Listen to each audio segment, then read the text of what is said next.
I see Brooklyn Community Board 9 host, and I see 4 Dianas on. And Dante. Hey, good evening, Yaakov. It's Khalid. Hey, Khalid, how are you? Doing well, doing well. How are you doing? You all right? Thank God. Good, Thank God. perfect. 1, 2, 3, 4, 5. There's 6 Dianas on. Is that a mistake? That's what I'm about to find out. Hi, Diana. There are a number of accounts under your name. Are they your variations of your devices, or? I only signed in on one device, and I don't know how that's happened. Okay. Probably what happened. Did you happen to share your link with anyone? Oh, I don't think so. Paul might have shared it though. Okay, well, that's a possibility. Yeah. If 1, 2, 3, 4, 5. We're 5 Dianas on. Yeah, I'm not sure how that. I can't tell you. Why don't you unmute one of the other Dianas and ask them how they got on so we can figure it out. Otherwise, I think you have to take them off. You can't have unknown panelists on. Okay, so then what I'll do, Dante, is that I'll sign in through the general link, okay, for the meeting. Okay. All right. No, that's worse. Dante, don't you need her as a presenter? Yeah, we need you as a presenter, Diana. So, well, I did sign in as a presenter. okay. So Yes. I know when you are. Let's see here. What about this? I don't know why you would be signed in. Unless you want to send me a new personal link. Give me 1 second. Okay. All right.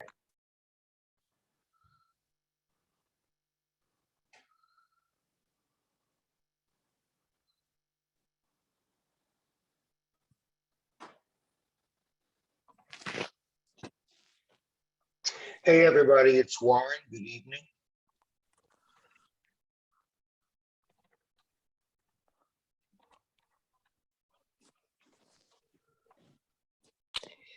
Good evening.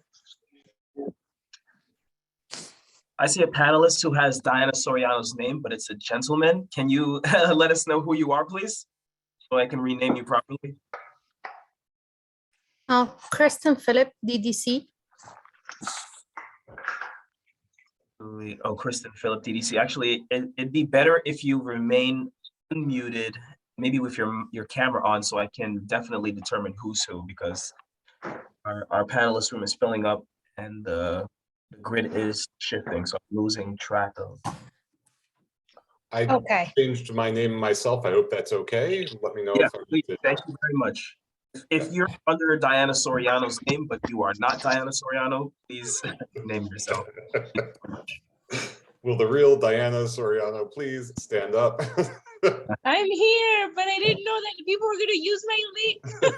I'm sorry, I just used the link. Yeah, you know, if just for clarity purposes, if you look at your screen, you'll see what your names.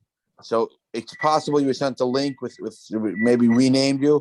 Just look at your screen and see what your name is. And if it's not your real name, change it to your real name.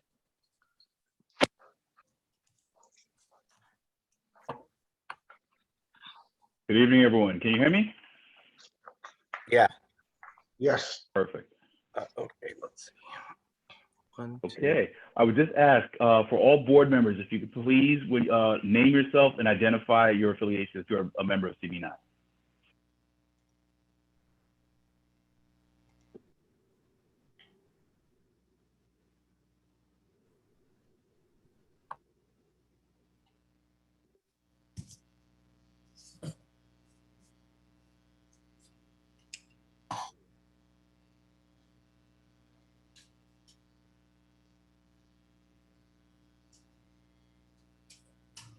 Good evening, everyone. Hi. Evening, Mina.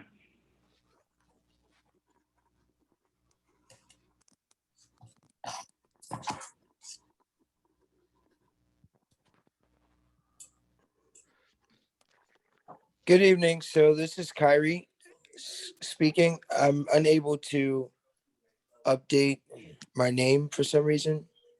Where it says NYCDOT.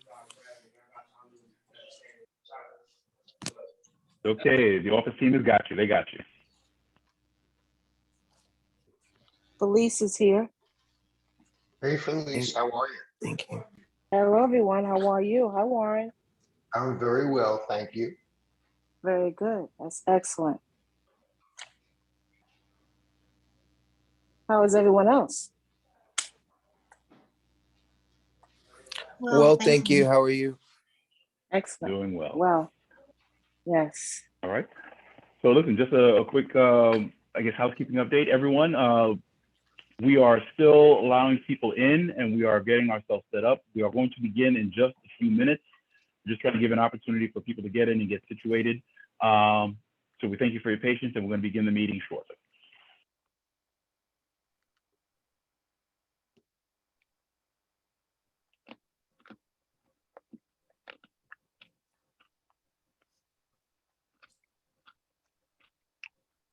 Am I me? Am I who I'm supposed to be?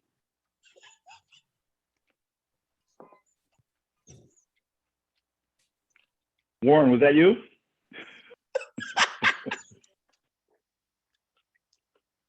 Evening, Carbon. How's everybody? Ready for Thanksgiving?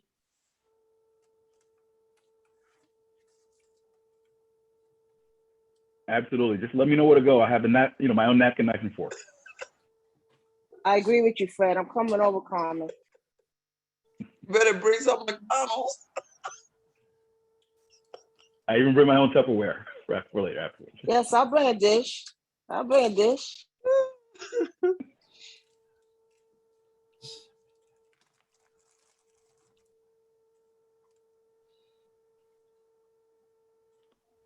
Just don't want to clean up. I'll leave that one for you, okay? Thank you, Felice. No, for real, that is true. I asked my grown adults here, you gotta clean up. I cook, you clean.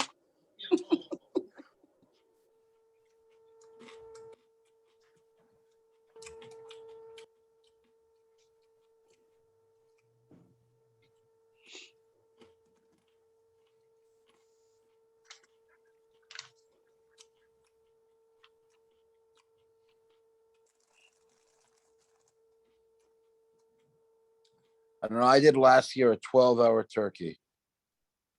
I put it on. I sealed it in a pan. I put it on 220 with orange, onions, carrots, and lots of rosemary, little maple, some white wine, and I put it on. I don't know the evening before, and in the morning I took it out. It was great. You have been added to the tour. You're a tour stop now. There you go. And Ezekiel stuffing, by the way. Ooh, an overnight cooking. Okay. An overnight turkey. Try it. It's like an overnight brisket, overnight turkey. It works. Okay. It's a miracle If they turkey. try it, we will. That's a public invitation. We have it. We have it recorded. Okay. I see 708. Dante, Mia, Khalid. How are we looking with people coming in? Are we good?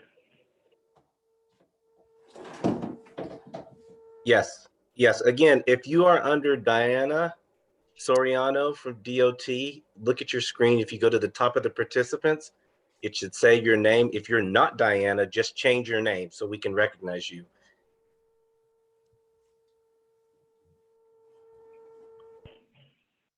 Anyone who got an email from Diana Soriano from DOT to clarify, if you've used my link, please just go into your profile and change your name. I'll give them about a minute to do that, and if they don't recognize themselves, we'll move them to the attendees, because I know which one you are.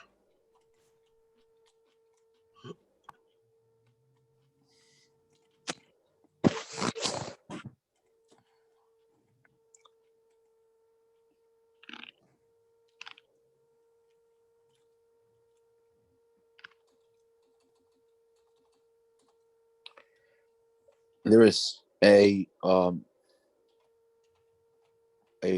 Caucasian male, Diana. I don't think you, you're Matt? Diana. Charles. Yes. Yes, I got it correct. Thanks for the heads up. I'm with DOT. I'm actually with DDC. I'm here for the presentation. Thank you so much for being here this evening. Okay, I see it is now 7:10. Yes, one more. CG9 team. Oh, Sure. One more we got thing. more? Yes, this is Stanley Guara. I don't, from AI Engineers, the consultant, the design consultant. I don't see my name on here. I'm not sure how to change that. It's probably under Diane Soriano. Right. Yeah. So you have to hit your name on that or hit that. Diane, you're very popular tonight.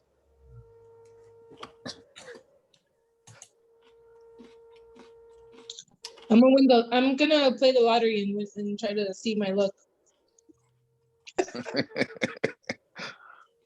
All right. Well, I'll tell you what, we'll take care of it. If there's any more, we'll take care of those as we go along. We'll do the renames. It is now 7:10. I want to make sure that we begin so we can definitely make sure we get this meeting and this agenda taken care of as expeditiously as possible. Mia, could I ask, would you be able to take minutes for this evening? Thank you very much. All right, we are now calling the meeting to order. The time is now 7:11 p.m. My name is Fred Baptiste. I currently serve as the chair of Community Board 9. I want to welcome everyone. I want to wish all of our veterans a belated Happy Veterans Day. We are coming up upon the Thanksgiving holiday. I wish everyone now, and I will do so again later on, a very happy, safe Thanksgiving holiday. We are getting ready to enter upon a holiday season as well. And I hope that everything is well with you and your families and everyone is safe. On behalf of Community Board 9, as we begin this meeting, I just wanted to outline some rules of order. The rules of order are actually posted on our Community Board website. We are going to waive the reading of them for this evening, The only thing I would say is that we want to make sure that, or at least the principle that we try and go by here is that it's a matter of respect. So we want to make sure that we're respectful, that we make sure that we're adhering to time limits, that we allow people to speak and to hear their ideas.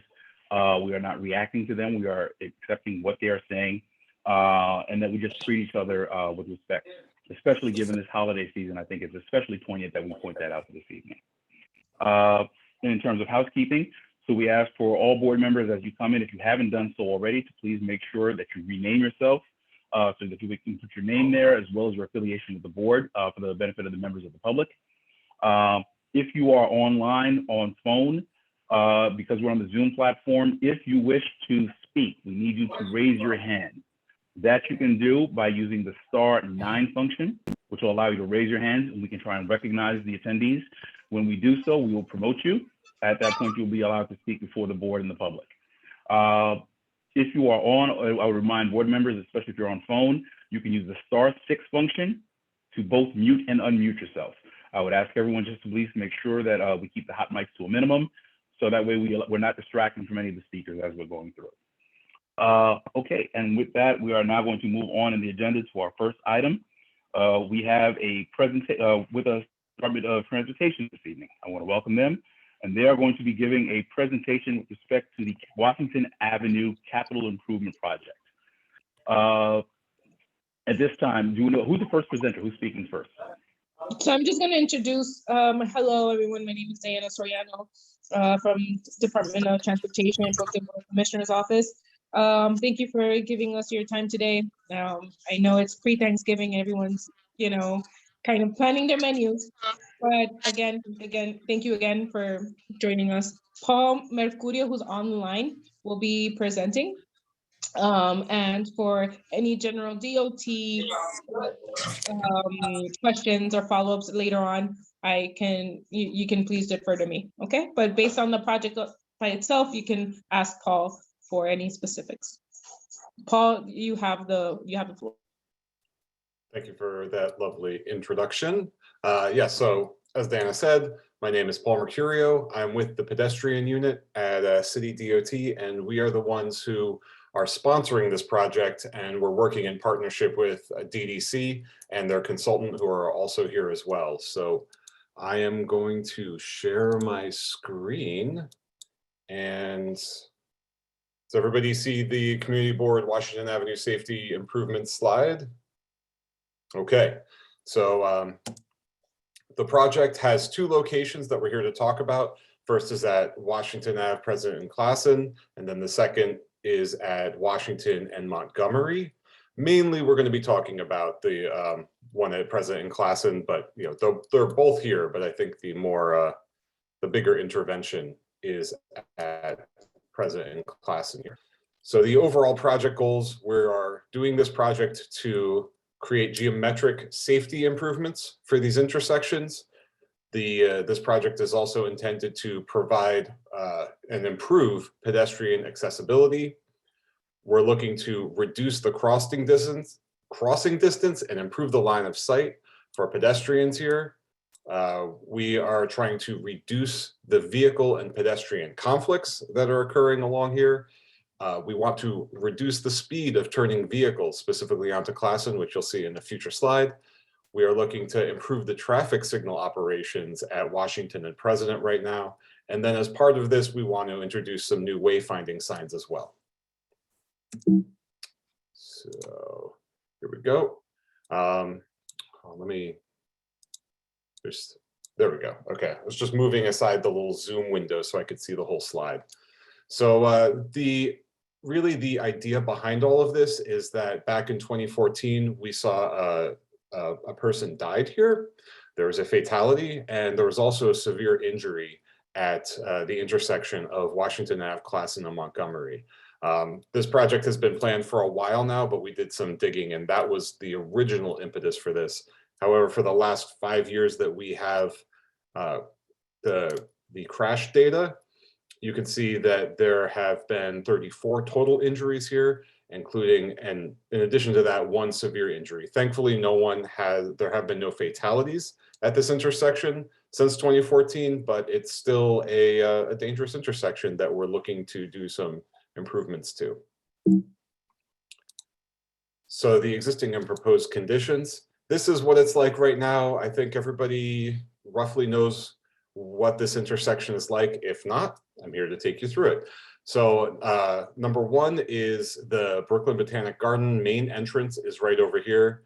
At the same time, we also kind of have the back entrance to the Brooklyn Museum, but really the main thing right here, the main pedestrian generator at this intersection is the entrance to the Brooklyn Botanic Garden.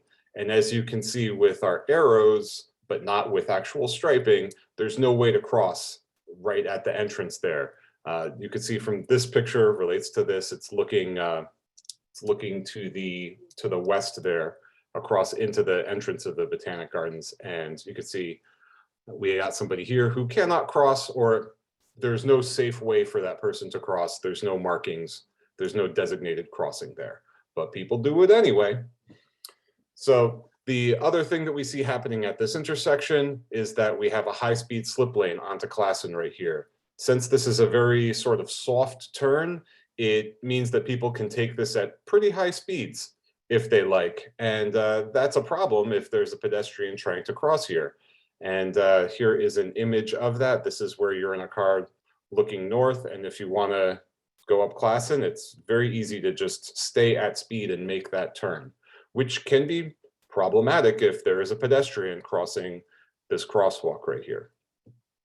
The third thing that we're seeing at this intersection that's really problematic is poor visibility for the southbound left turns. So cars that are making this movement and cars that are coming up Classen, it's hard to navigate this situation. And then when you add on to it cars coming out of President, it's just a bit more messy than we would like at DOT. So we're looking to try to alleviate that conflict as well. So here's what we are going to be doing at this intersection. In the graphic here, the teal color is the robin's egg blue is the existing sidewalks that are there, and the kind of the pale yellow, the lemony color here is new sidewalk that we're adding. And what this does is it concentrates all of the conflicts into one location where everyone can be aware of how everybody is moving through here. And it's just one place where we could all kind of be looking out for each other. So, you know, in the previous slide, you saw there were no crossings. We are now going to be adding crosswalks right at the entrance to the Botanic Garden. We are creating a hardened left turn, if you will, rather than the very smooth, soft, right turn. Rather than the smooth, soft right turn that exists right now, what we're doing is we're actually creating a dedicated right turn lane, and then we're giving a clear right turn for traffic that wants to go up Classen. It will slow down the cars moving through here and make rational movement through here. And then what this also does is this creates a very clear space for who's doing what where. The President Street conflict happens, it doesn't happen anymore. There's no slip movement here. So as you stop here on President, you can very easily see if there's any other cars coming this way, and then you're able to proceed with your movement. The volumes were collected in spring of 2019, and the way that we do our analysis is that we project volume increases to make sure that all of this will work. So we've modeled this, and this does look like it will work. And yeah, the big thing that this is doing is it's also, by adding in the right turn lane, it increases the capacity and will reduce a lot of the queuing. So any cars that are going north on Washington now, they have their space to move. Any cars that are taking a right to go onto Classen, they have a separate lane as well. And the two can exist and operate somewhat independently at the intersection without having to be in conflict with each other or be queued up behind each other. Next slide. We haven't forgotten Montgomery Street. We have some work here, and what we're doing at Montgomery is we are doing a curb extension at the corner here, and we're also upgrading the pedestrian ramps through there. We have, we have to make sure that everything is ADA accessible. And what this curb extension does is it creates a little bit more visibility for pedestrians, and it helps slow down the turns here. Slower turns mean that any pedestrians in the area are going to be safer if they're, you know, if tragedy strikes and there is a collision, if the vehicle is moving more slowly, there's less likely for there to be a serious injury in that situation. So it's a small bit of work that's happening at this intersection, but that's what we're doing on the northeast corner here. Finally, the project schedule. So we're looking to finish the design in June of 22, in 7 months from now. And then we'll advertise the project at the end of the summer, and we'll set up the bid. We'll open up the bid in September and get everything situated so construction can start in May of 2023 in that spring. And so with that, that's the presentation. Actually, I do want to add before I kind of open up to questions, at the last time that we presented this to the Transportation Committee, there were some really great insights about the school operations that were happening right over here. And so just as a follow-up, in case there were any questions about that, we've reached out to the school and we're engaging them in conversation about usage, because we did hear that there were school buses that would queue here and use the slip lane. So we're reaching out and we're in conversation with them about that as well. But that said, questions? Should I be calling on people with raised hands, or do you guys want to moderate that? Sorry. We'll moderate that. Actually, we have a very limited time for questions. So I do see 3 questions from board members. I see Rabbi Berman, I see Felice Robertson, and I see Beverly Newsom, and we're going to close on Beverly for this evening, only because it is a tight agenda for this evening, you know, in terms of time. So go ahead, Rabbi Berman. Thank you, Chair, and thank you for all the important work you're doing, you know, to the members of the Transportation DOT that are here tonight. I want to just, I want to know what's the process here for giving you feedback, and whether feedback's going to be taken into consideration, because the DOT came before the board, I think it was going back 6 years, and multiple times over Parkside Avenue, and made multiple presentations. And I know Carmen, I think they came before when Carmen was chair as well, more recently, if I'm not mistaken. She could correct me if I am. And if you go down Parkside now, it's become a total disaster for emergency vehicles. There's constantly traffic jams, and it used to be there was a way for emergency vehicles to get to the hospital. Parkside is an emergency vehicle route, and it's no longer possible, and the lights aren't in sync. So I'm just wondering, what's the process here? I mean, what your presentation looks good, and the presentation on Parkside looked good, but then when it was applied practically, there's now no way for emergency vehicles to get down Parkside. And I just want to make sure there's nothing here we're missing, and how we can ensure that, you know, no mistakes are made. And if somebody could also address whether you're reviewing Parkside and how it happened that we shut an emergency routes. But you know, I appreciate you putting a bike lane. I'm a biker also, but when an ambulance now takes 20 minutes, but took 5 minutes to get to the hospital, I think it's a serious cause for concern. So I can't speak for Parkside and what's happening in Parkside. I'm aware of the project, but I'm not involved in it. So I feel like it would do you a disservice for me to answer. Can Diana address it? I would have to look into it further. I'm familiar again with Parkside, but I just joined CB9, I think back in July or April. So I can just do some further research to address those Thank you very much. concerns. All right, thank you. So I guess if you could be in touch with the chair, Carmen Martinez, and she'll, I guess, report back to the board and let her know about what's going on with Parkside and emergency vehicles. Thank you. Okay. Okay. All right, we have member Felice Robertson. Hello, everyone. Okay, my question is that we spoke on the speed that's taking place daily here on Washington Avenue pertaining to Montgomery. I see that they put a speed camera there on Sullivan. Right now, there's construction going on, and there's trucks that's blocking the camera for anyone to be detected that they are speeding.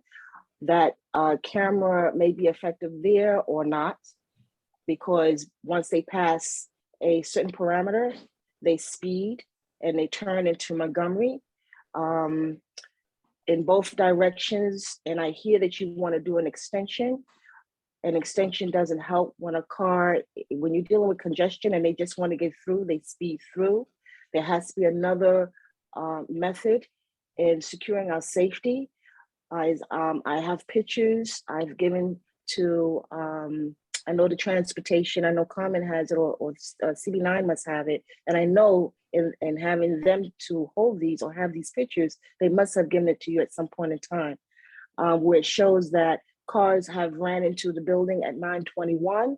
Cars have ran into the store, which is underneath the building here at 9:41, which both are on Montgomery. I will repeat, this extension does not help. It has to be something a little bit more visible, which may be a stop sign. No, I'm sorry, not a stop sign, because you already have a sign with 25 speed per hour, but that does not help. I'm thinking a speed camera there is a very good reassurance that will slow people down. And from what I'm hearing, you already have plans. So I don't know if this board has a voice, because every time we express to you, because we live here for years, and then now here you are, transportation coming in, and it just disrupts our whole world. The traffic is horrible. I go to work at 7:30 in the morning, so I'm out of my house at 6:30 and there's traffic. When I come home, 4:30, there's traffic. When I look out my window at 7, 8 o'clock, there's traffic. So what you're about to attempt to do there on Clausen, I know you have good intentions, but it has to be something else than to block an artery, okay? It's like a heartbeat. When you start blocking arteries, it doesn't work, okay? We need to focus on, unfortunately, there was a death here on Clausen, I understand, but they were also a death here on Montgomery, okay? So we need to focus on how to prevent things than to create another part of a problem, okay? I'm frustrated, although I want to thank everyone for their effort and their help with what they're doing or try to do, but I'm very frustrated to hear that, we don't have really much of a say, because from what I'm hearing from you or heard from you, this is the plan that you plan to do anyway. I hear your frustration. Diana, do you know how to, is there a possibility of putting a speed camera further up Washington to maybe help with some of the speeding At issues? the moment, speed cameras are installed within the vicinity of a school zone. Yes. Yes. I'm sorry, excuse me, but there's also one there on Sullivan. And I asked for one to be closer. Yes, there is, right there on Sullivan, on a corner where the bus is, which I did not understand, instead of it being closer, perhaps in the middle where they can slow down because they speed. We can't even get to the bus, to cross the street to get to the bus, not to mention to get to Botanical Gardens, forget that, okay? And when there's activities going on in the garden, forget about it.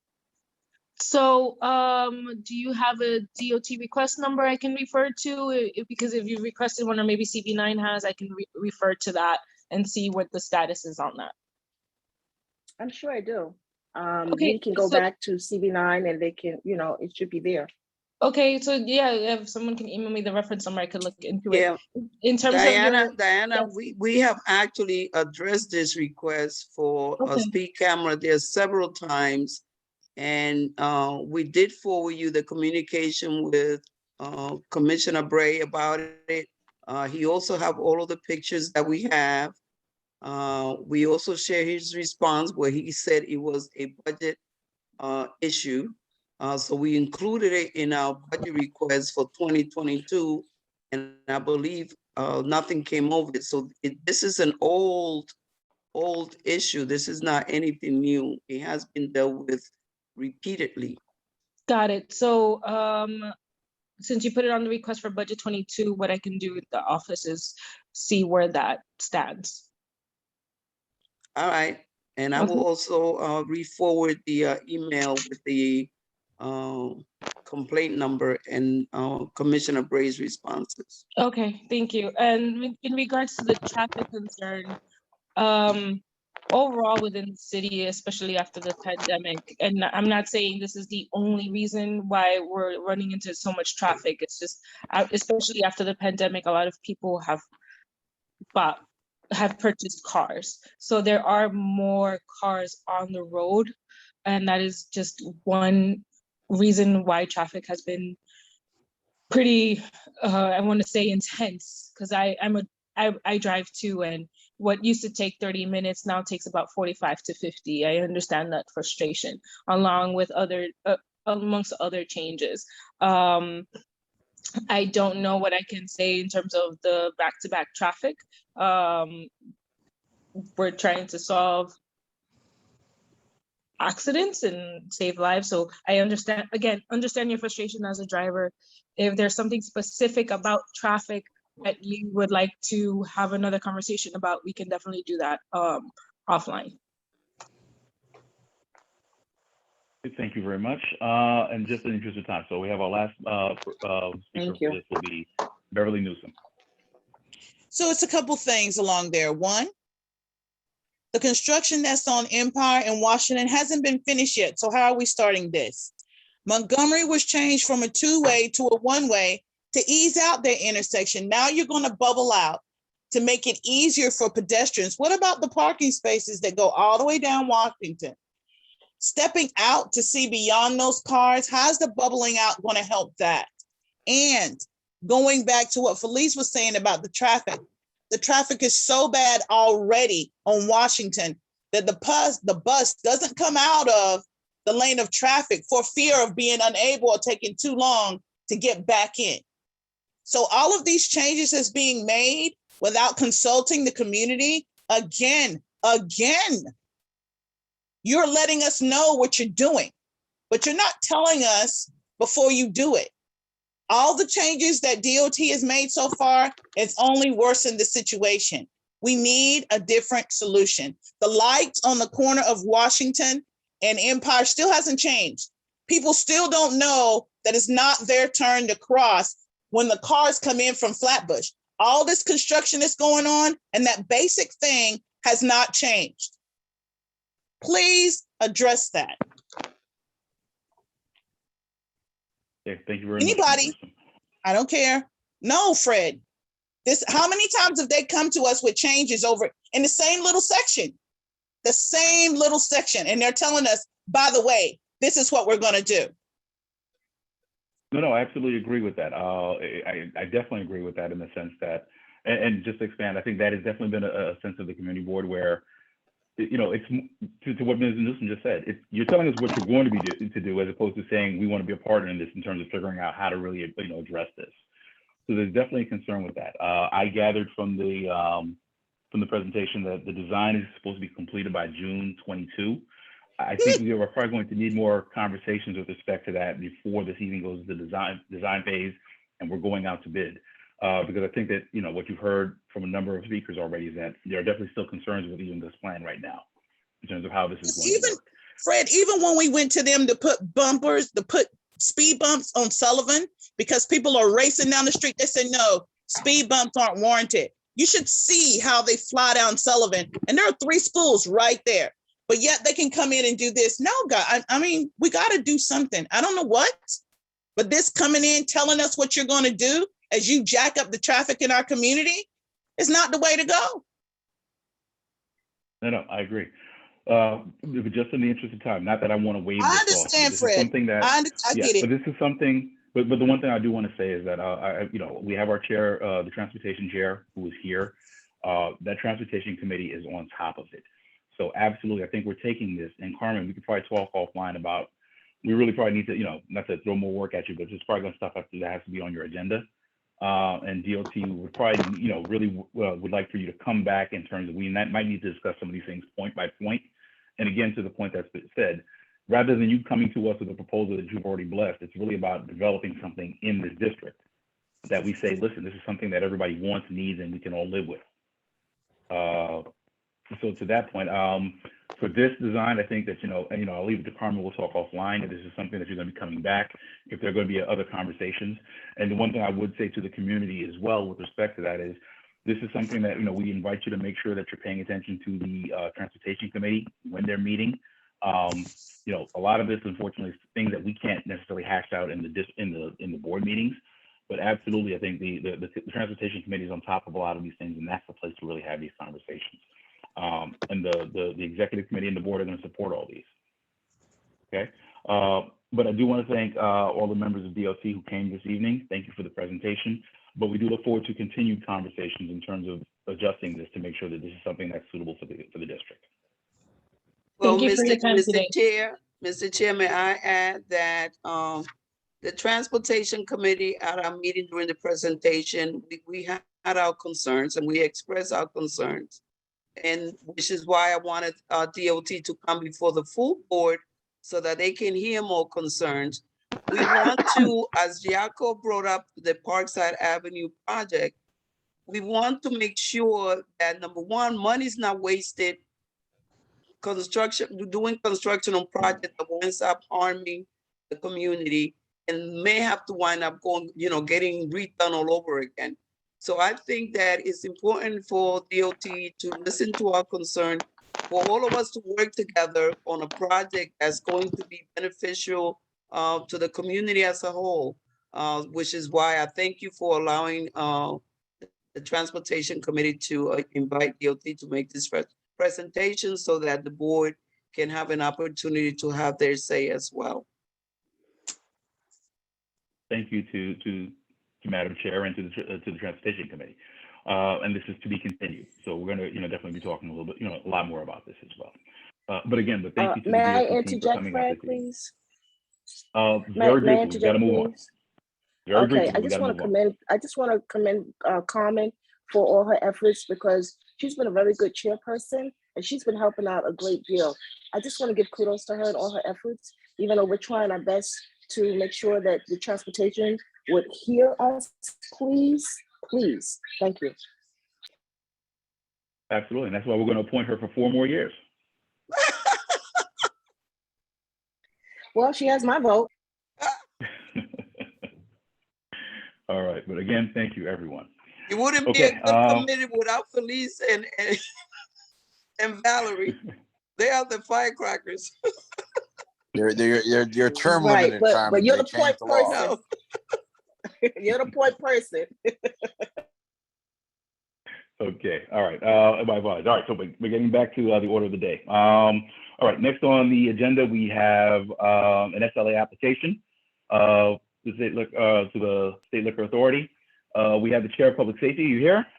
I am here. I heard you a second ago. Okay, you have the floor. Would you please present the applicant? Right, so it's the Westbury Inn. Mia, can you give the location again? I don't have the application in front of me, the exact address. I mean, I could pull it up, but Dante, can you give the address of the Westbury Inn? Actually, I think I have it in front of me. So, the application is for The Avenue LLC, doing business as the Westbury Inn, located at 673 Flatbush Avenue, Brooklyn, New York, 11225. It's for the renewal of a liquor, wine, beer, and cider license. So again, it's 673 Flatbush Avenue, the renewal of a liquor, wine, beer, and cider license. So they can't. The gentleman came before the board, and we had a conversation because there were some incidents at the establishments.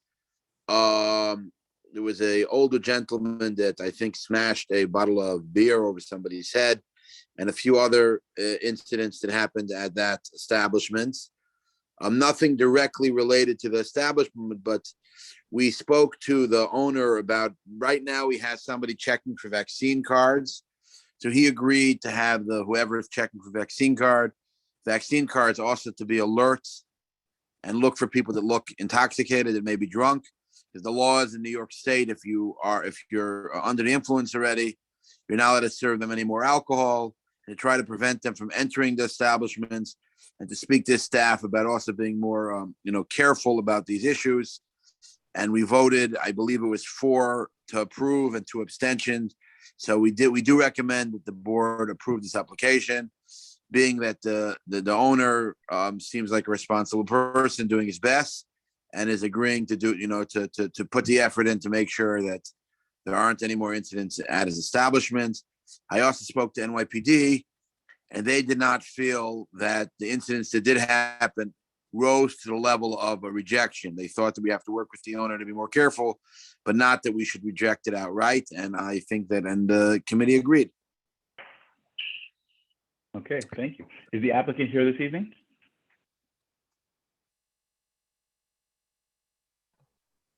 I don't know. I don't. Okay. Do we have a representative from the Westbury Inn with us this evening?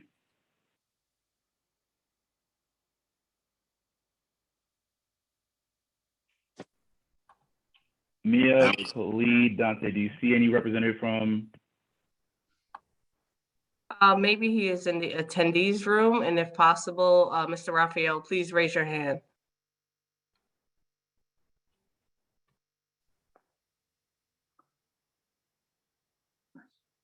Okay, to raise your hand, you will use the *9 function if you're joining us by phone.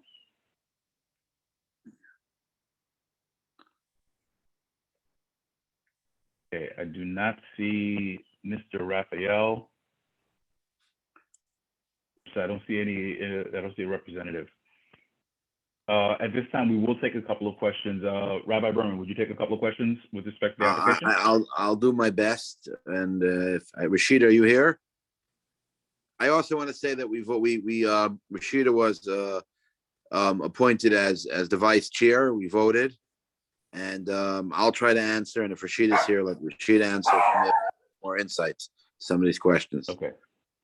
All right, thank you. All right, so we'll take Yes, a couple I'm of questions for the. Okay, thanks, Rashida. Okay, so we'll take a couple of questions for the Public Safety Committee if there are any questions with respect to the application.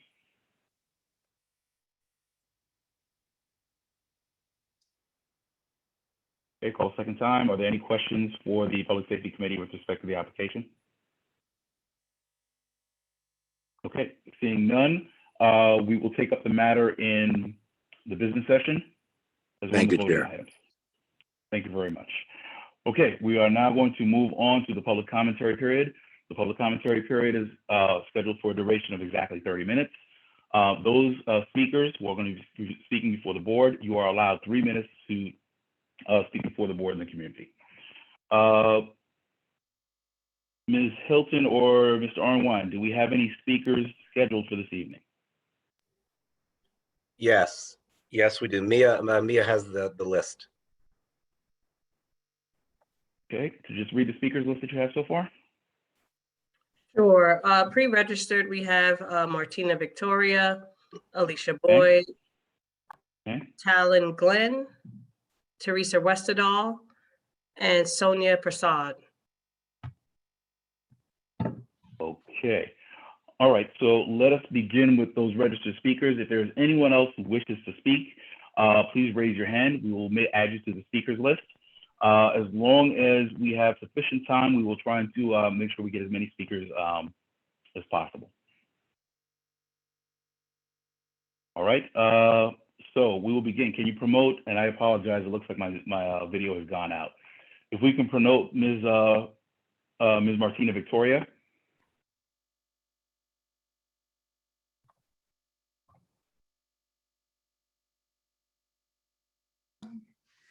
Hello, can you hear me? Yes, we can. Go ahead, Ms. Victoria. You have 3 minutes. Okay, thank you. Good evening, everybody. I'm requesting that the vacant chair positions of the Land Use and Housing Committee be filled. Presently, I know that you, Fred, you're already chairing the general board and executive committees, and I think you're overseeing right now the land use and housing. And I think overseeing 4 committees is not advocating for the community or the community board for that matter, or affecting change that reflects the many concerns of the residents here. We need representation that is democratic, transparent, and ethically sound. Our collective voices must not be restricted Otherwise, the hope of becoming a whole and healthy community is sacrificed. So we must act for the common good and behave with established protocol as we move forward to represent the community's needs. Thank you for your immediate attention to this concern. Okay, thank you, Ms. Victoria. Okay, we are going to go to the next speaker on the list, Ms. Alicia Boyd.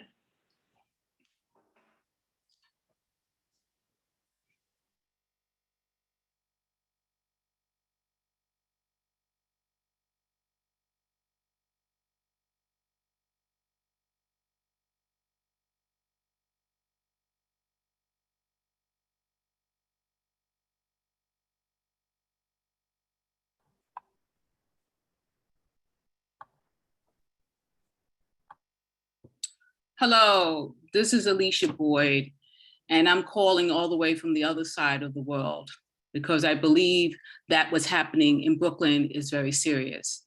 I believe that Fred chairing 4 committees in violation of CB9's bylaws, refusing to put a chair on the ULA committee and the housing committee in violation of the bylaws is a very serious act. But I think what is even more egregious is the fact that the Land Use Committee, which is supposed to be overseeing anything that's related to land use, Fred, at the executive board meeting, completely undermined and removed the land use power. I just sat here for 20 minutes or half an hour watching the transportation, be grilled about a proposal, and the fact that it's the chair and the chair of the transportation committee and the members that were supposed to interact with the land use, interact with the transportation department.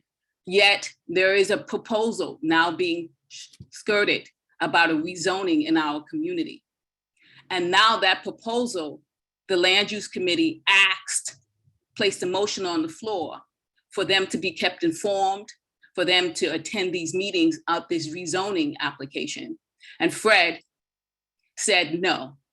He placed a motion on the executive board stating very clearly that it was not his intention for not even the chair of the land use committee, which he has not appointed, so he's the chair, will not be interacting with the Department of City Planning on this rezoning application.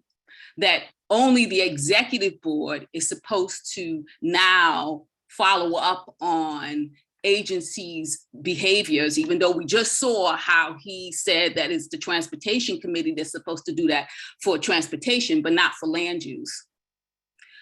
And now we see that Fred has sat there and taken it upon himself to be the only point person with the Department of City Planning that's a board member.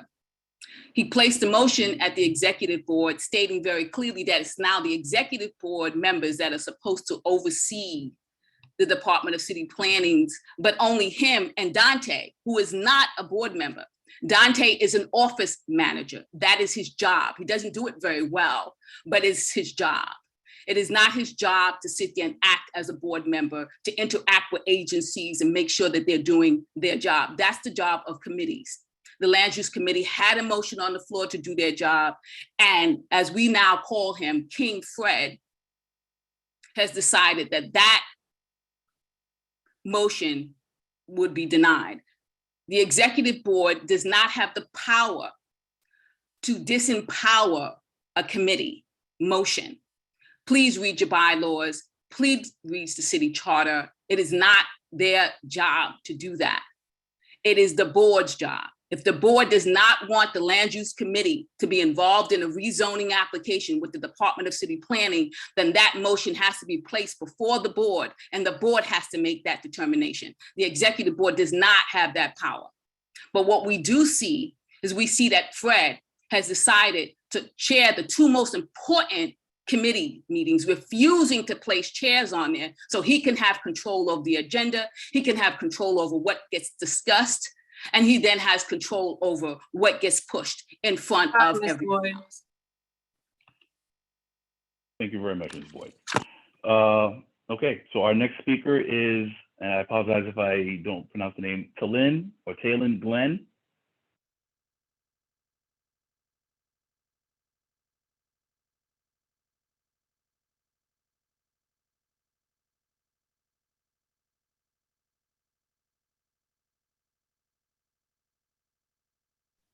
Hi, good evening. Yes, my name is Taylor Glenn.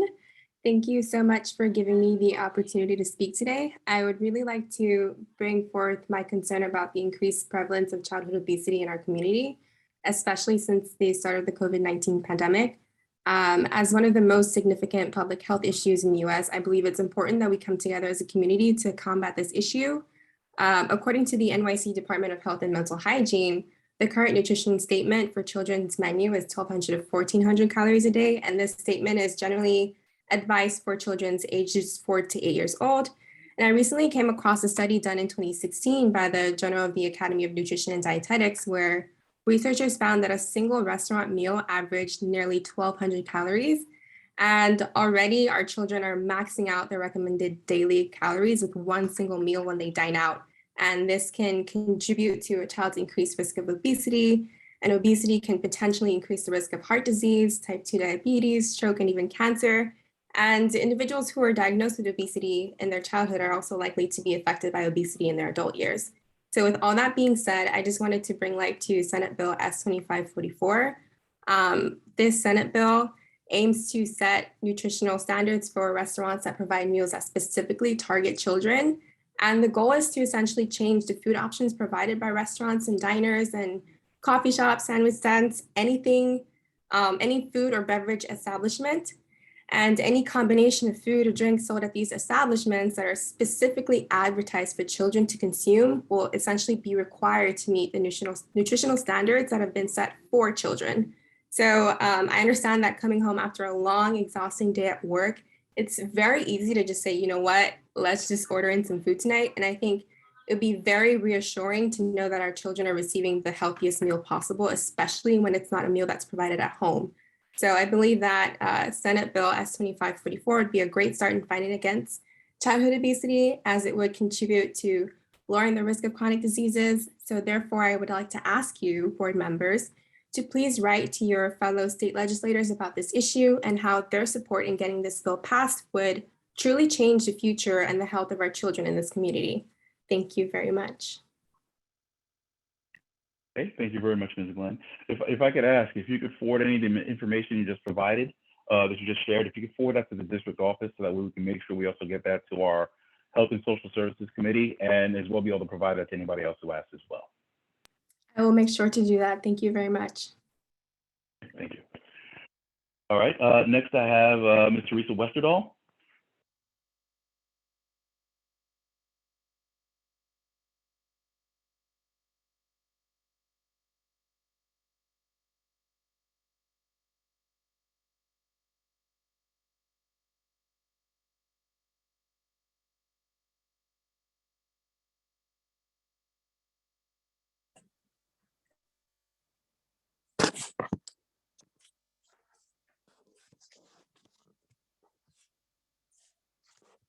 Hi, can you see me?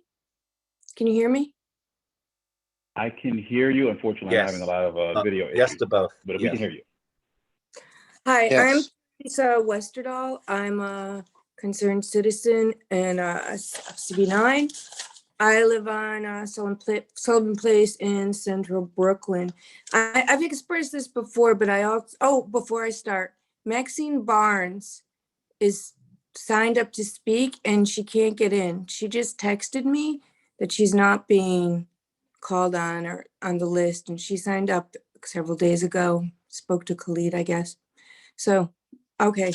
Well, I have expressed this before and I didn't get an answer. Fred actually ignored me about him serving on 4 committees, the land use and the URLIP being of particular concern with all the contention that's happening surrounding rezonings. And I know people on that committee, people want to be chairs and people want to be on a committee. And Fred is taking over and it's very concerning. And I hope that he'll answer as to why he's done that. And I hope he'll remove himself and appoint chairs. Those committees didn't meet for September nor October. And as of November, the first time they met, there were no chairs appointed and Fred appointed himself. and made some very controversial decisions regarding the Fennimore rezoning. So I'm concerned, because I'm very concerned about rezonings in our committee, in our community.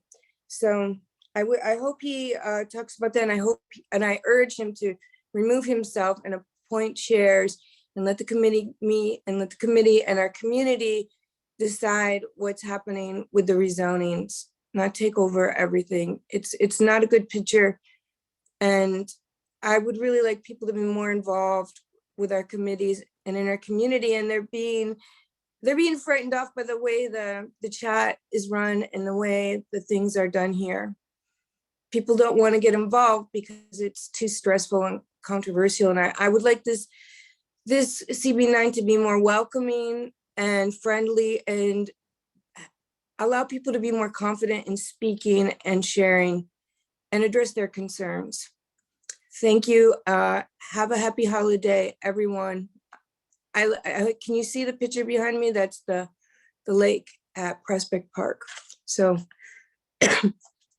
we have a lot of beauty here.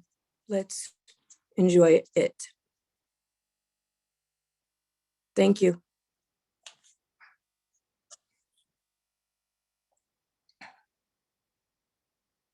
Are you gonna let Maxine in?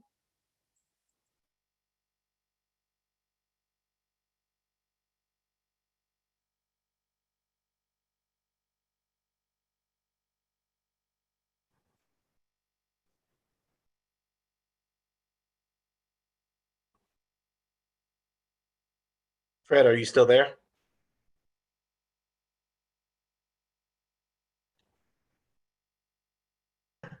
I think he's having some technical issues.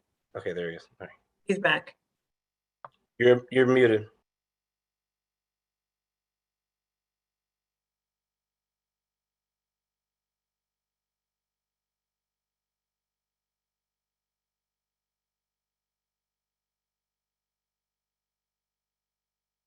Can you hear me now?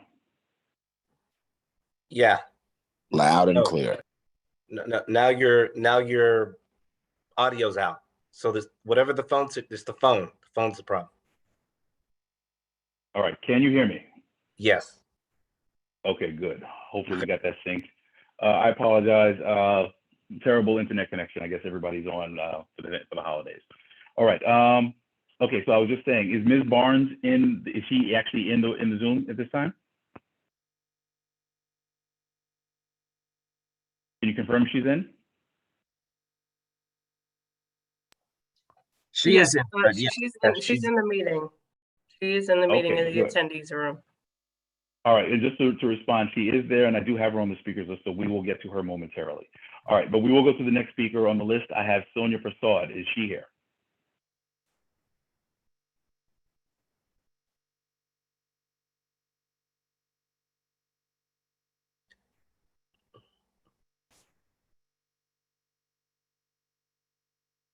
I think that we lost Fred again. Oh boy. Okay. No, we can hear you, Fred. We can hear you. You can hear me. Okay. Yeah, We can hear you. Your video is just going out, but we can hear you. Okay, good. As well, yeah, I'm trying to see what we can do. I might have to reset my my internet over here. All right, but if we can have Ms. Prasad on, I have her next on the speakers list. You can promote her. She is not here. She was listed, but she is not here. Okay. All right. Okay, that's fine. Let's go to the next person on the list. We'll come back. We'll get back to her then. Next on the list, I have Nicola Cox. Okay.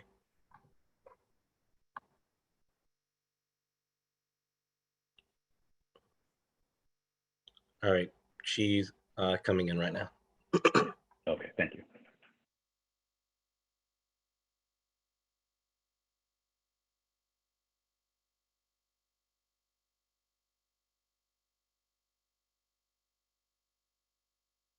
Mute.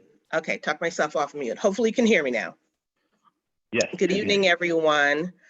I wanted to talk about the Fennimore rezoning, which I assume will be discussed as part of the business section. What I want to implore the community board members to do is to go back to the November 2016 general board meeting minutes. That is the meeting in which the community board agreed to be co-applicants originally on this Fennimore rezoning application. It's a half a city block between Bedford and Rogers, one side of Fennimore. And at that point, Community Board 9 agreed to be a co-applicant, thinking that we would save some fees and possibly raise the urgency with city planning. That was 5 years ago. At that point, they were trying to fight off a developer that was targeting a building that they had just purchased, a house they purchased on that block. I believe that the community board rushed the decision, trying to be good neighbors, but now 5 years later, we know that the city has changed, the political environment has changed. We've seen what's happened with other communities and rezonings. So I implore you to think long and hard before we reopen this rezoning application. At that point in time, Dr. Frederick confirmed with DCP that we would not just be a silent partner, co-applicant, we would actually be the lead applicant on the application. At that point in time, several board members had concerns about the level of the liability that the board would have, what authority would they have in the process, what the administrative requirements would be for the board. Could they opt out of the process at any time? The chair of the ULURP committee at that point, Michael Liburd, confirmed that the ULURP committee would be the point of contact and would monitor the ongoing process. When we had our meeting this month, the ULURP committee confirmed that we would want to be actively engaged in this process. Again, I'm concerned about having this application, having our name on an application at all, but at the very least, I believe that the ULURP committee should be right at the table, monitoring the process and advocating to make sure that there are no trade-offs with other parts of the community being upzoned in order to downzone a half city block. So I would implore you to rescind that initial decision made in 2016. There are a number of new board members. There's a new planner. There's a new lead, I believe, for DCP. Many things have changed in this environment. I think that you need to go back, take a hard look at this, have Fennimore come to the table, have DCP come to the table before you make a decision. Thank you. Okay, thank you, Ms. Cox. We are going to, let's go back. Is Sonia Prasad back? Or is Sonia Prasad here? I do not see her listed in the attendees room, but I do see 2 phone numbers with their hand up, so she may be one of those people. Okay, so I'll tell you what, we'll come back. I do have the 2 numbers on my list. We'll come back to those then. We'll go through the rest of the list and we'll come back to those 2 numbers. If you could you please promote Ms. Maxine Barnes?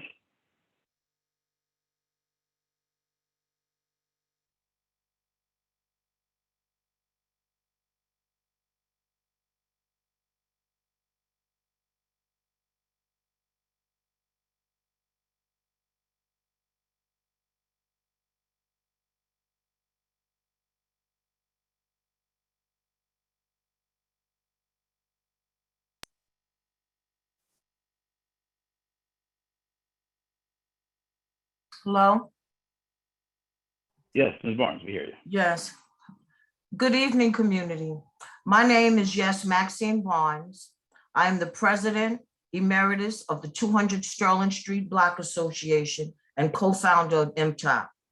After 8 years, this board and community have witnessed rezonings that inevitably resulted in the displacement of longtime residents all over the city. After MTOP and all community advocates have tirelessly advocated for, been arrested for, shared data-driven information that documents environmental disasters mental health issues, broken families, and the last census statistics proving that Black and Brown residents have been disproportionately displaced in Brooklyn as a result of rezoning. After all of that, this is where we find ourselves. We have CB9 Chair Fred Baptiste coined King Fred by the community for systematically now chairing 4 committees and for his autocratic, non-inclusive regime, a regime that is contrary to CB9 bylaws and the city charter. No one is above the law, and when the law is broken, they must be held accountable. King Fred has unprecedentedly moved to deny the ULUP committee their appointed duty to stay abreast of and engage with the Department of City Planning on the proposed Fennimore Street rezone. Finally, the exclusion of the Land Use Committee and the community is entirely unacceptable and against the law. I ask that the board vote to stop the Fennimore Street backdoor rushed rezone, rush through. Rise up again, community, and insist that leadership adhere to law. God continues to bless our community, our seniors, our children, and those that advocate for it. Give thanks this Thanksgiving. And thank you for listening. And board, please vote to stop, to rescind the vote that was forced through and rushed through in wherever it's addressed, depending on King Fred, be it new business, old business, chair's report. I implore and beg you in the name of my community to rescind board this backdoor rezoning of Fennimore Street. Thank you for listening. Happy Thanksgiving, everyone. Great, thank you, Ms. Barnes.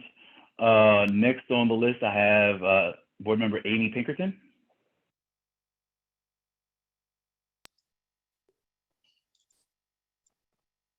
Hi, everyone. You can hear me. I'm connected, right?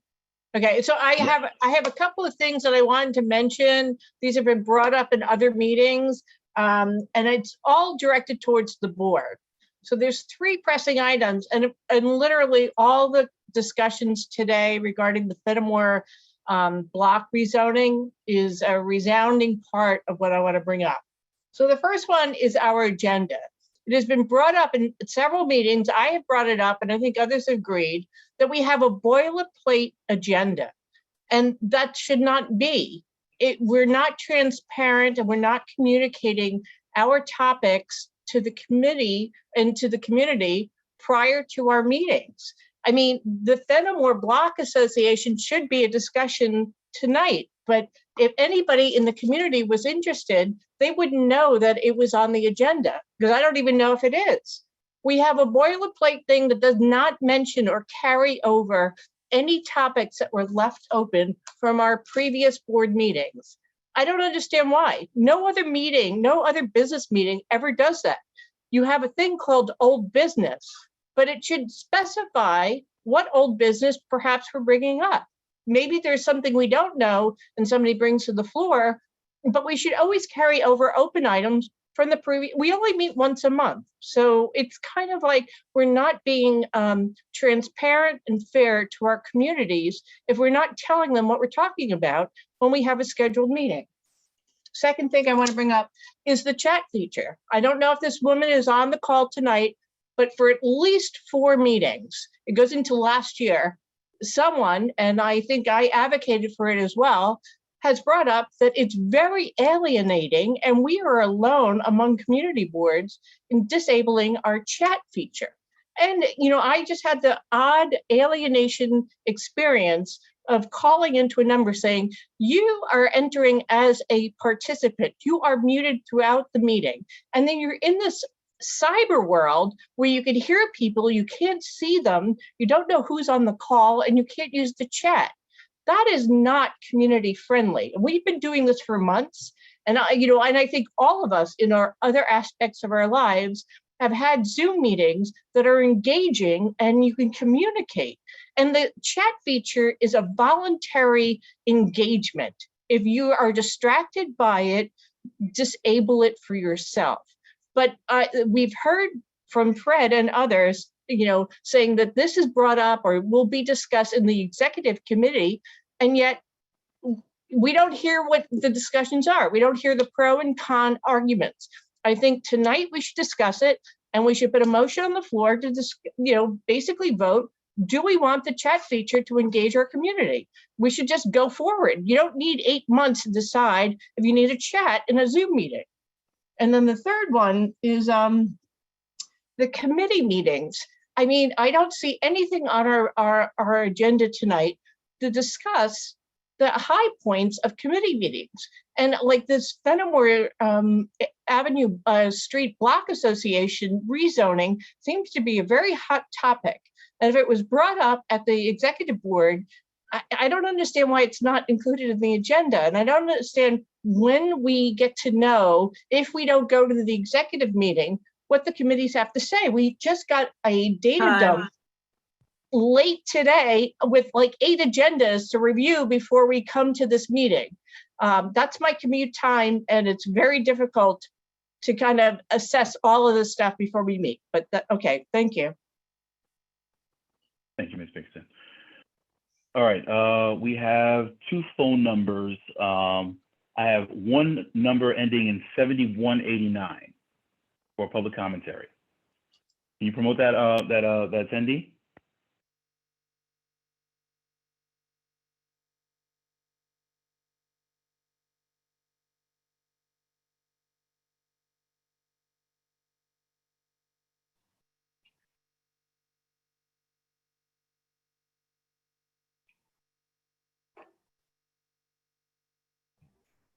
I'm sorry, can you hear me? Yeah, we can hear you. That person should be on. Okay, all right. What's the last 4 again? 7189, if I understand correctly. They're on, but they have not unmuted themselves. Yeah, they need to unmute. Hello? Yes. Hello? Yes, hello. Yes, hi, Fred. What I wanted to say is, friends, Romans, and countrymen, lend me your ears. I've not come to bury Caesar, but to praise him. And he's not Caesar, he's Fred Baptiste. He's not a king. And he's in the history of my involvement in the board since 1980, no one has chaired the meeting and given as much deference to the executive board as has Fred. And actually, he's being gracious about it because the laws governing community boards are written very clearly in order to have liberal construction so as to give the chair lots of powers, which he's entitled to because the board put him and his executive board into office. And with the exception of some of the lawsuits that have come by MTAP, none of that has scratched this issue. The chair has that ability and that power. And if that executive board chose to put something or not put something on an item, that's an object that you as a member, Mrs. Pinkerton, should address to the executive board and to the chairperson before the board meeting, and to resolve it then, rather than to make a great issue about what you personally want put on the agenda or taken off the agenda. No one has deferred to the will of community issues and to the stakeholders, that means us, as much as Fred. The issues are complex. They involve the ability of our public, our lawmakers, and the people in the city to be able to work efficiently and together, including the old lawmakers and the new lawmakers, and the way that they can get their agendas and we can get our agendas together is through a careful deliberation and not rushing to judgment and not rushing to put something on or off the agenda and push something and start the meeting in favor or against a particular item or a particular action. And so again, I want to praise Mr. Baptiste, who should be our czar, but I'm happy to have him as a chairperson. I also want to say that the problem that we dealt with the Transportation Committee is with the City Department of Transportation is endemic. It doesn't come from the whole agency. It comes from the chair of that agency, and it comes from the mayor who runs that, whose middle name ought to be micromanaged, because in whatever agency he puts that stamp on it. And because of him, he refuses, this current mayor refuses to do anything to allow the public to have any say until he gets the fait accompli done, no matter what agency it is. And I'm very hopeful that the new administration will continue to open the discussions up with the board. Again, thank you, Mr. Chair. Thank you, Mr. Valberg. Okay, at this time, we are going to recognize speaker on the phone number ending 5698. Can we promote that? Can we promote that speaker?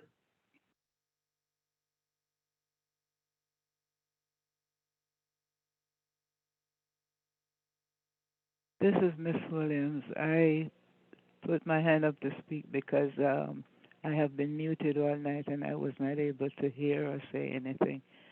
So now it is okay. I guess someone fixed that, and that's okay. That's all I have to say right now. All right, thank you, Ms. Williams. Thank you. Okay, that is all we have signed up for public commentary. I want to thank everyone for for sharing this. This is always the information that we want to get and the feedback that we want to get from the community as well. This is what helps us refine as we work on strengthening this board and helping us to be a better service to the community.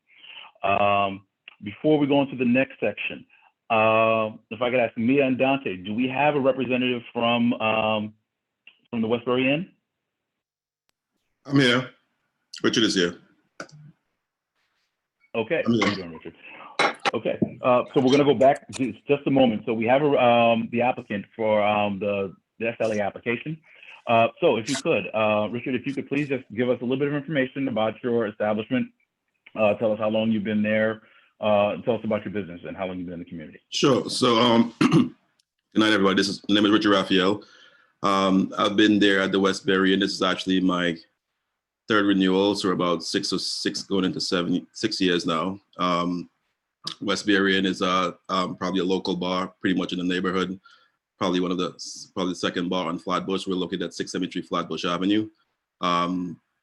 Typical bar night will be karaoke nights. I mean, we have a lot of local residents that actually participate throughout. COVID has been tough for us since we've been a bar. I've tried to adopt a lot of food for delivery, but that hasn't been that good pretty much in the neighborhood for us. 80% of our sales is pretty much from bar liquor. About 20% is pretty much bar food from that aspect. So we're up for the third renewal here. It's been a struggle, right, for 2020 for most of you who know from the COVID perspective, but we're hanging in there, kind of supporting the neighborhood from that perspective. The neighborhood has actually been supporting us a lot. So kudos to that from that aspect. We've had a lot of local support from the community actually coming and support, especially for the bartenders that's been with us for probably 5+ years. That's it pretty much in a nutshell in terms of what we do and what we have today. Any questions, I'll be happy to answer.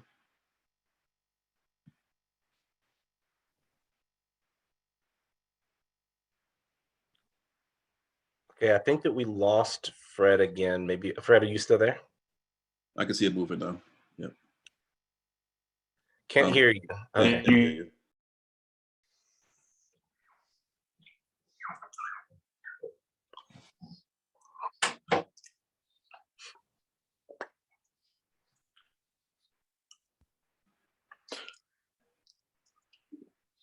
I'm not sure if it's me, but I can't hear anything. No, it's not you.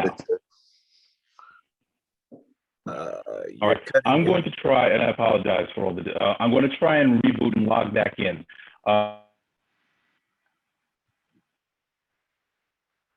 Okay, he's going to try to log back in. I presume, just from working with Fred, that the floor is open to questions, since that's where you kind of finished. So I see Christian LeBeau. Dante, I think protocol is, I think this is great. I think protocol is the vice chair takes over until the chair gets back on. We lose him. Warren. Yes, Yes, that is the protocol. I agree. It's Warren. Are there any Warren, questions? it's your for 5 Richard? minutes of fame now. Use it I wisely. know, I'm so excited. So are there any questions for Richard? I had, this is Chris. I had a question. Can you hear me okay? I'm sorry, Chris, go ahead. Sure. It's no worries. Thanks very much for your presentation, sir. And I think it's a great bar. It's an affordable bar, which is really nice. Just curious to know, how many of your employees reside between Eastern Parkway, Avenue, Utica, and 80%. Prospect Park? 80%. One guy just, one of my, he's moving back, so it'll be 100% come January the 1st. Thank you. No problem. Yes, thank you, Richard. We appreciate you hiring from the neighborhood. It means a lot. Always. So are we taking a vote on this? We're waiting for the business session? Dante? We wait for business. Huh? What'd you say, Jakob? I said, I think we could wait for business, but you can move on. I think you can move on the agenda. Till Okay. All right, let's just go on. Can we have any elected officials that would like to address the group?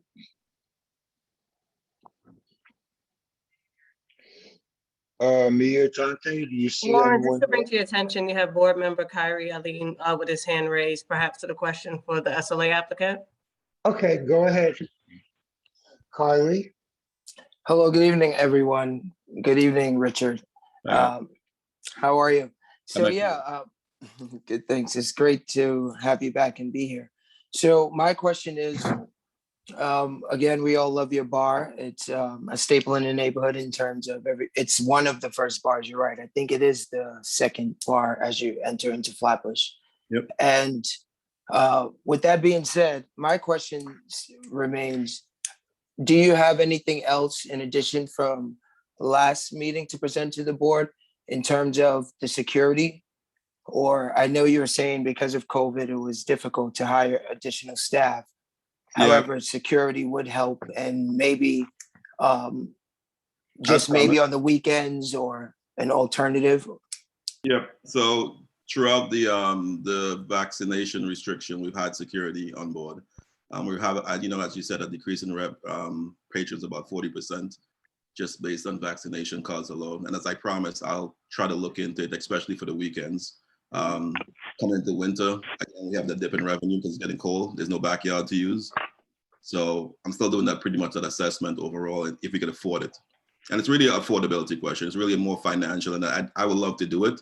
It's really more of a financial question of affordability right now, being down 40% in revenue just based on vaccinations alone. So as promised on the public safety board, I have that as my #1 agenda to look into, to try to get that in place. Hi, Richard, it's Warren from the Thank community you. board. So understanding the financial stress, which I'm a small business guy, will you be able to enforce the COVID regulations? That's what we're doing, correct. And that's what we have security on board right now today.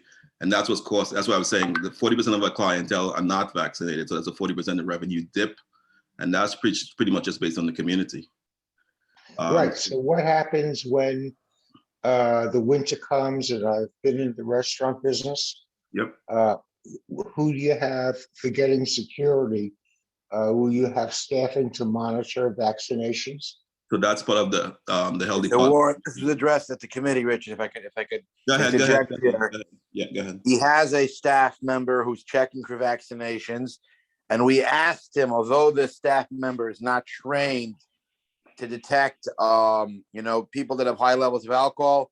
And since the staff is constantly changing this person who checks vaccines, he's going to request this person's alerts and alert him when somebody comes in that may be under the influence of, or heavily intoxicated, and alert him. But he has somebody, a permanent person that checks vaccines. The question is, can that person also operate as a sort of semi-security official or not? And we sort of do we have an understanding that the person will, this vaccine checker is going to alert Richard if he sees somebody who's acting out of order, and Richard is going to, if they don't belong in the establishment, he's going to make sure they're not in the establishment or they're not served alcohol. Yep. So two different things there we're talking about. One was vaccination check. That's mandatory via the New York City.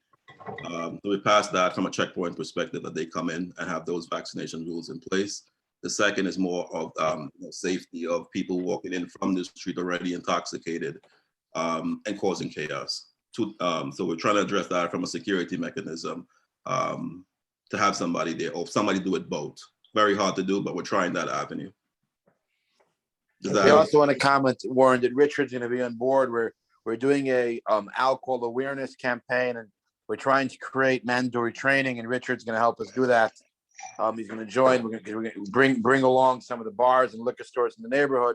We can work as a community and address this issue, because just with being heavy on Richard when the next 10 bars in the vicinity are not doing what they're supposed to is not going to work. We got to bring everybody together in a room and work as a team to fight alcoholism and drug abuse in the neighborhood. And Richard is going to be a partner, and we appreciate that, Richard.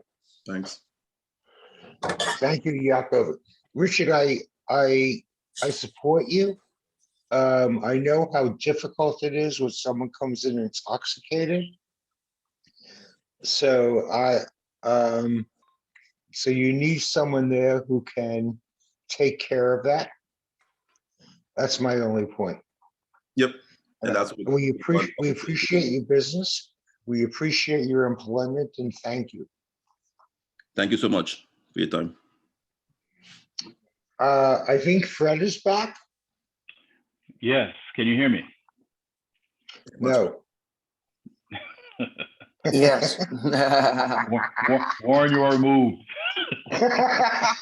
Won't be the first time. No, but my apologies. I really apologize. This is the challenge that we go through, in this pandemic phase where, dealing with technology and bandwidth and infrastructure. I apologize for that. But thank you, Warren, for jumping right in and filling that in. Again, I apologize to the applicant for me jumping out, but it sounds like you were able to address. So if you would like to stay for the rest of the meeting, you absolutely can.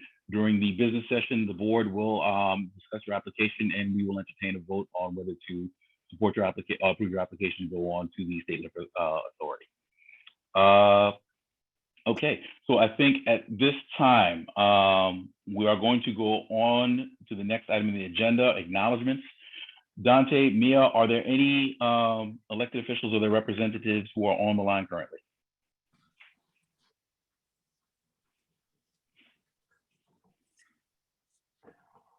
I see Mr. Nussbaum from the DOB.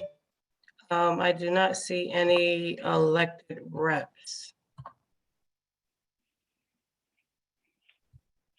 Okay. Mr. Nussbaum, did you want to say anything to the board, or just big greetings?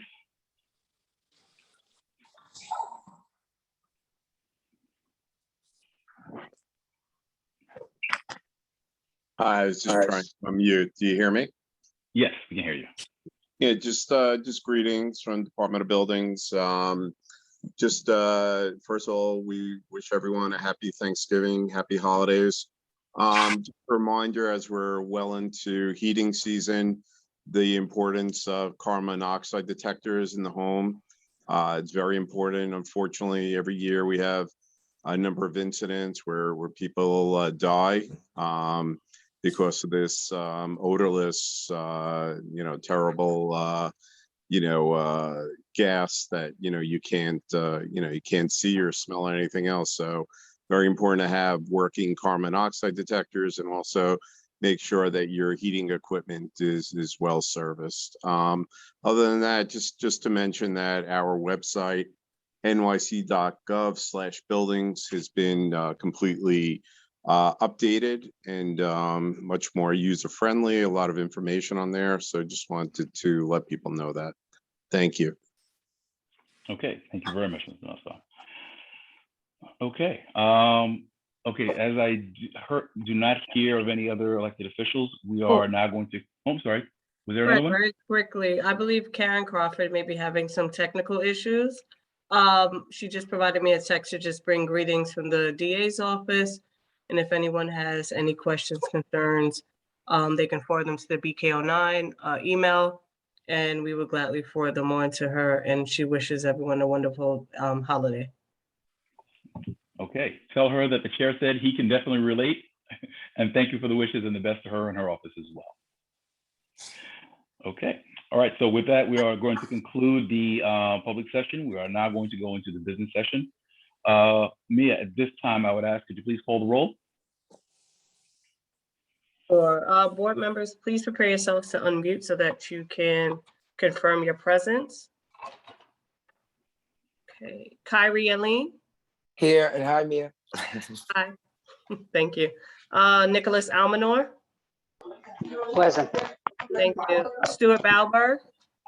Present. Fred Baptiste. Present. Naomi Baptiste.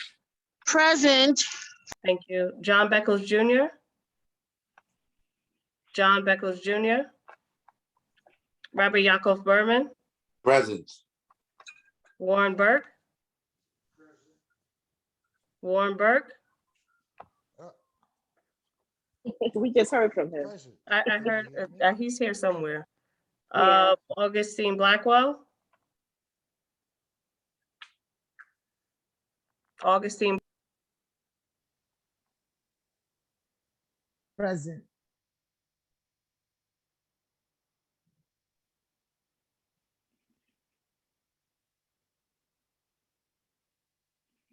Suki Chung. Present. Thank you. Berlene Dozier.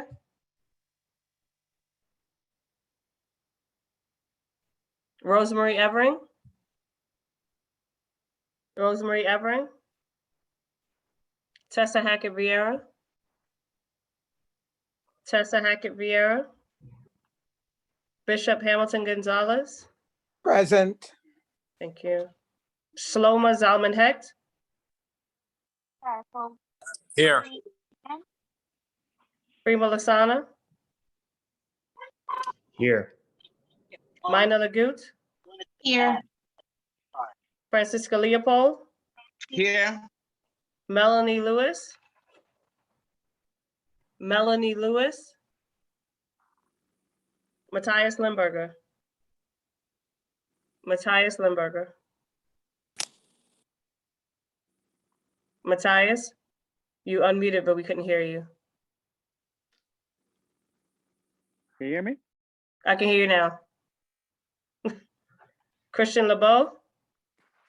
Present. Thank you. Manaka Margolin. Absent. Carmen Martinez. Here. Vivian Morgan. Here. Pat Moses. Here. Beverly Newsome. Here. Yankee Pearson. Here, present. Real Peerboom. Here. Amy Pinkerton. Here. Yanela Rome Perry. Here. Dexter Roberts. Present. Felice Robertson. Here and present. Mary Rollison Blackett. Melissa Severe is absent. Rashida Sadiq. Here. Thank you. Kanina Sperlin. Kanina Sperlin. Rashida Sykes. Here. Debbie Timothy. Present. Thank you. Linda Watson Lord. Present. Evelyn Williams. Here. Lorianne Woolsey is not present. Cheryl Wright. Cheryl Wright. Give me one moment to tabulate, Chair. Thank you.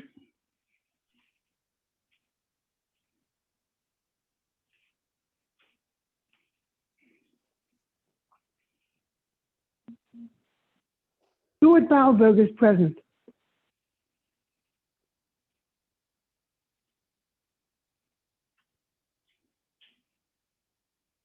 Thank you, Mr. Byrock. I have you marked as present, and we have 31 members present in quorum.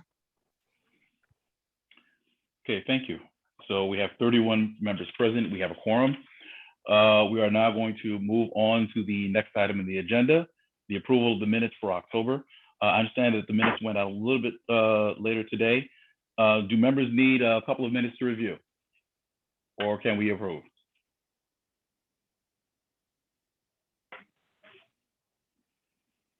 Oh, just very quickly, Fred, the general board minutes went out last Friday. What Ms. Pinkerton was referring to were committee minutes. Thank you for the correction. Sure. Okay. All right. So with that, we will, are there any corrections to be made to the October minutes?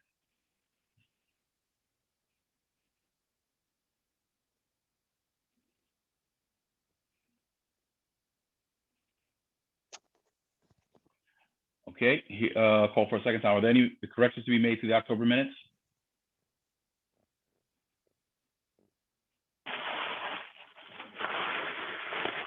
Okay, hearing no call for corrections, the minutes will stand as approved.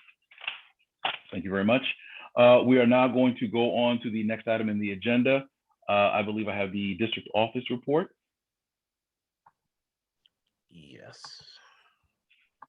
Just bring it up. Let's see both.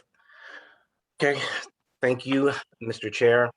For my report, first I will start with the district office is open. If you know anyone who needs to submit a complaint regarding something that's happening in the community, please provide them with the contact information for the office. The office is open to the public by appointments only. So please have them either email or call the office. There have been complaints that agendas can be rather difficult to find on the calendar on the website. So we've moved the agendas to the top of the specific meeting. So if you go on there, the agenda should be on the top before you even get to the meeting details. Let's see. I believe it was in the Environmental Protection Committee this was brought up. Composting in CB9. As you all are probably aware, you may be aware, CB9 has been working with Majority Leader Cumbo's office, the Borough President's office, Assemblymember Richardson and Senator Amiri's office to bring the farm stand to CB9. The farm stand is located in front of the now closed Associated. The farm stand is there from 9 a.m. to 3 p.m. on Fridays. It will not be there this Friday due to holidays, but thereafter it will be there. What did come up in the Environmental Protection Committee was composting. So NYC Grow, who operates the farm stand, will also have composting. So if you have composting, or if you know anyone who needs to get rid of some waste, the farm stand will also have composting on Fridays. Last week, we sent out the event program budget request letter to all the chairs and to all the board members. I encourage all of you to fully read the form. And if you have any questions, please don't hesitate to reach out to me if you have any questions regarding that form. That form is truly meant to help plan. Sometimes a lot of issues are happening in committee. And so, we wanted to give you guys some type of template that you could use as you start to plan your agenda for the rest of the year. Let's see. To some of the committee chairs, the office, we will be circling back to confirm your dates for your committee meetings. Some of the committees have confirmed dates due to the holidays in December. We've had to move some of the committee meetings. So please, continue to review the calendar on the website for the most updated information. But if you're a chair of the committee, we will be circling back to you to confirm your meeting date for your committee. Last week, it was recommended and approved by the executive board that we hold the executive meeting in December on December 14th. And the general board meeting in December will be on December 16th. So that week on Tuesday will be the executive meeting, and on that Thursday will be the general board meeting. I also want to just take a brief minute to thank everyone who submitted information to go into the district needs statement. The district needs statement was submitted to DCP, and once that is finalized, we will, without a doubt, disseminate that to the board members.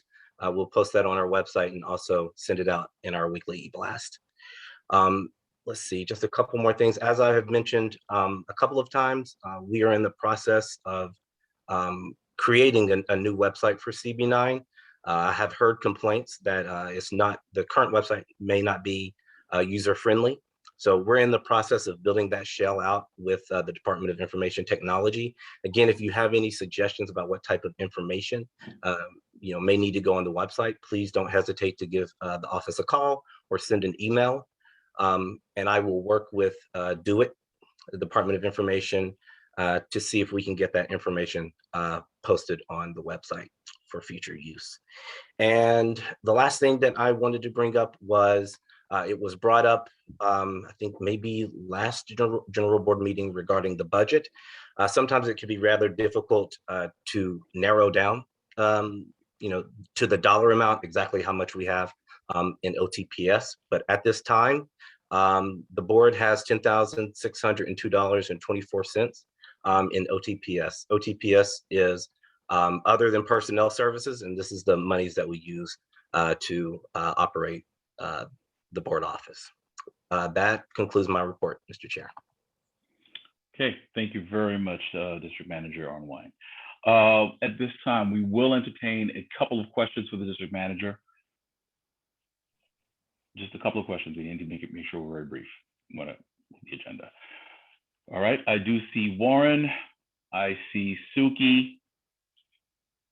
And we will close on Suki. Warren, go ahead.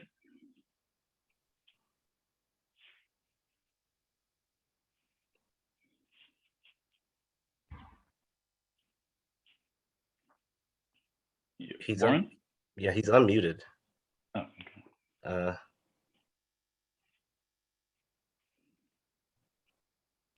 Okay, can you hear me now? Yeah.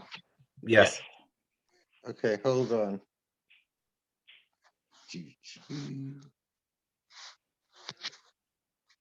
All right, something's wrong with my earbuds. But anyway, I just wanted to piggyback what Dante said about the fresh food market. We've received excellent news today that Grow New York City, based on the performance and the need for the market, has gotten the financing to have the market for next year. So it'll be starting in spring. And the statistics are just amazing. And don't forget, this was all done to offset the loss of Associated. So far on Fridays, it's been averaging 90 people a day. And so far for the last 3 or 4 green markets, they sold 4,000 pounds of food, which is just terrific. The last thing is that any food that's left over is being sent to a senior program in Crown Heights. So it's a win-win. So thank you. Okay, thank you, Warren. Okay, next, Suki, you have a question for the District Manager.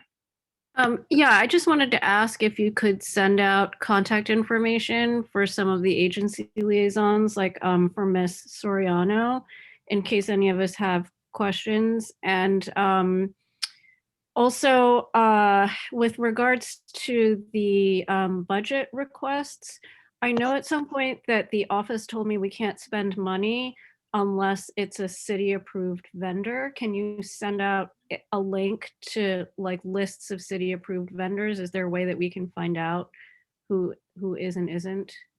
Ooh, I can come up with something. It'll be like a one pager. There are a lot of city vendors, Okay. but I can put a one pager together. I can do that. Yeah. Yeah, Dante, a guide if I would could be interject, fantastic. it's not so Yeah. hard to become a city vendor, Dante. I know, that's think a lot. It's a simple application. Okay, thanks a lot.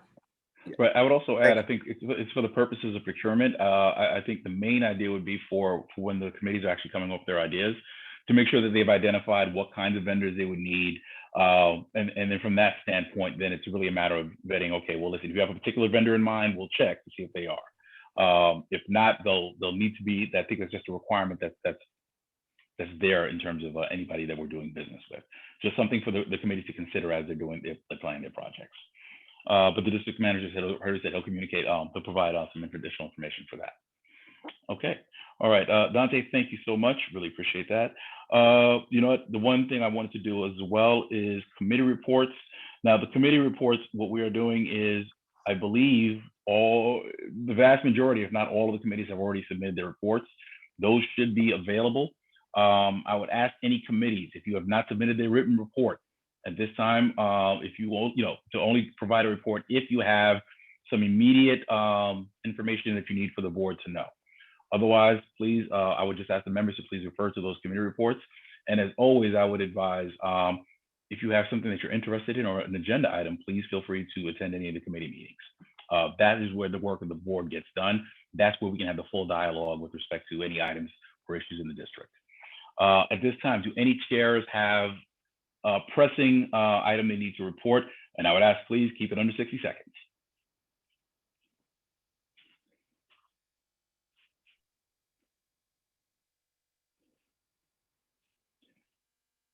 Okay, I don't see any committee chairs.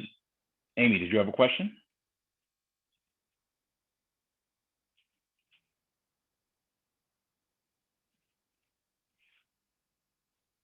Okay. Does Ms. Pinkerton have a question? Hi, can you hear me? Okay. Yes, we can hear you now. Yes. There's an issue with audio.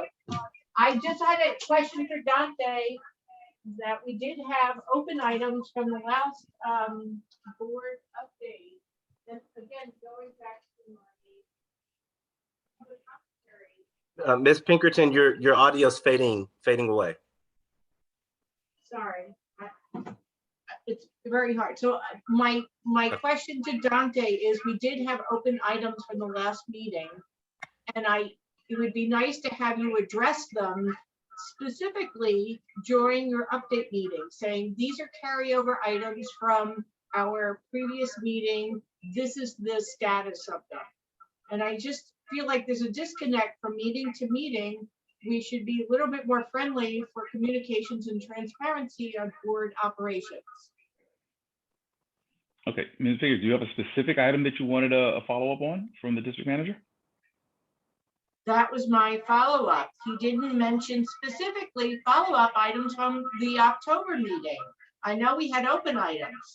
So I'm making a suggestion, and hopefully we'll follow through to December and going forward. Okay, duly noted. Okay. All right, thank you very much. I didn't see any of the chairs with any reports, but I thank everyone. I thank all the chairs. I want to thank all the committees at this time as well for all the hard work you're doing, and we continue to do. So at this time, I will give my chairman's report. I have a number of items that I definitely want to make sure I provided the board updates with respect to. Okay, so one item that was mentioned by the district manager. So with respect to December is a beautiful month, lots of celebrations. It's a great month, but in terms of planning and logistics for the board, it's hard. So as has already been mentioned, please be on the lookout to see for your respective committees, if the committee is meeting that month or if there is a date change. So they'll ask all the chairs to make sure that you are checking with the district office. And I would ask all the committee members to please make sure you're looking out to see if your committee is meeting on its regular day, but it's very possible it may move for the month because of the holidays.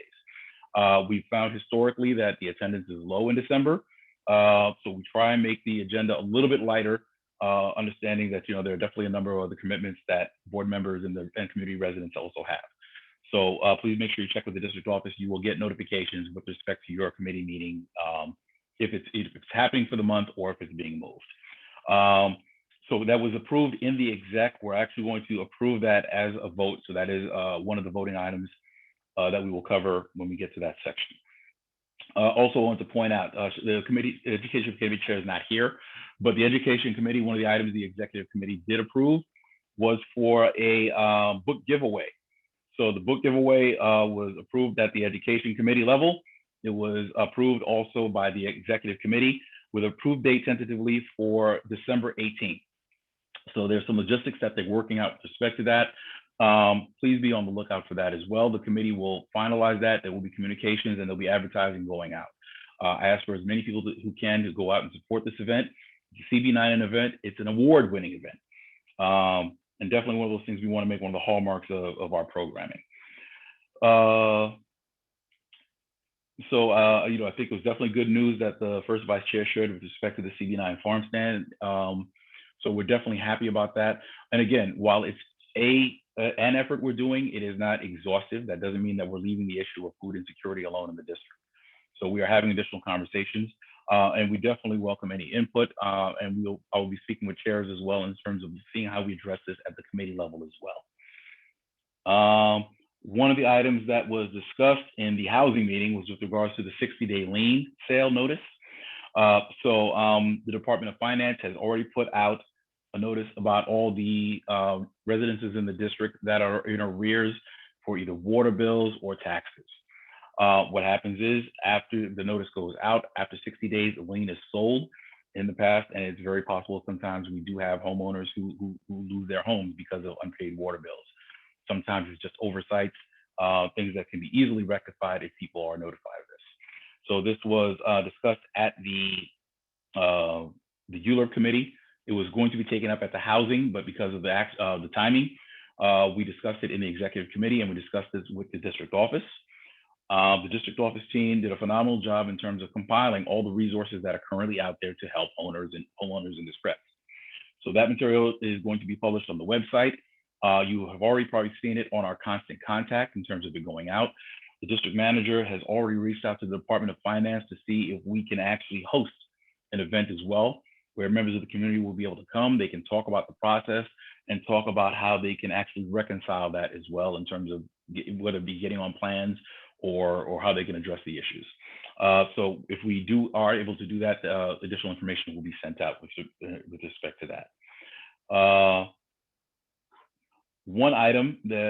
An additional item that we've had outstanding for a while is we do not have an executive secretary.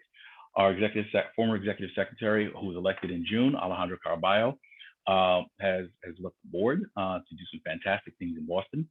So we need to fill the vacancy.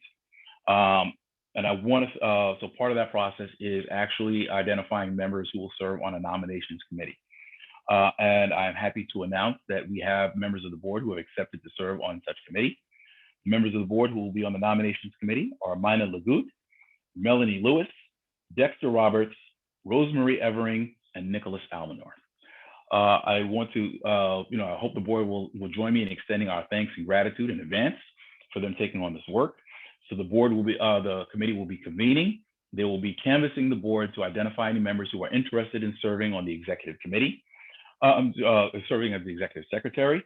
Those names will be presented at the December meeting, and then we're going to proceed with the election process. All that information will be provided as part of a report from the nominations committee in December.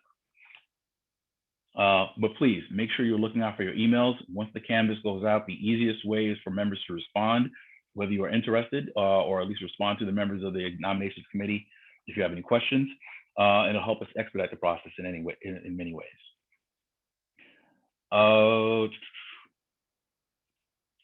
There's another item I also wanted to address. It came up in the ULURP meeting. So the board received a notice for a BSA submission. BSA stands for Board of Standards and Appeals. So that is an agency in the city that deals with variances in terms of zoning.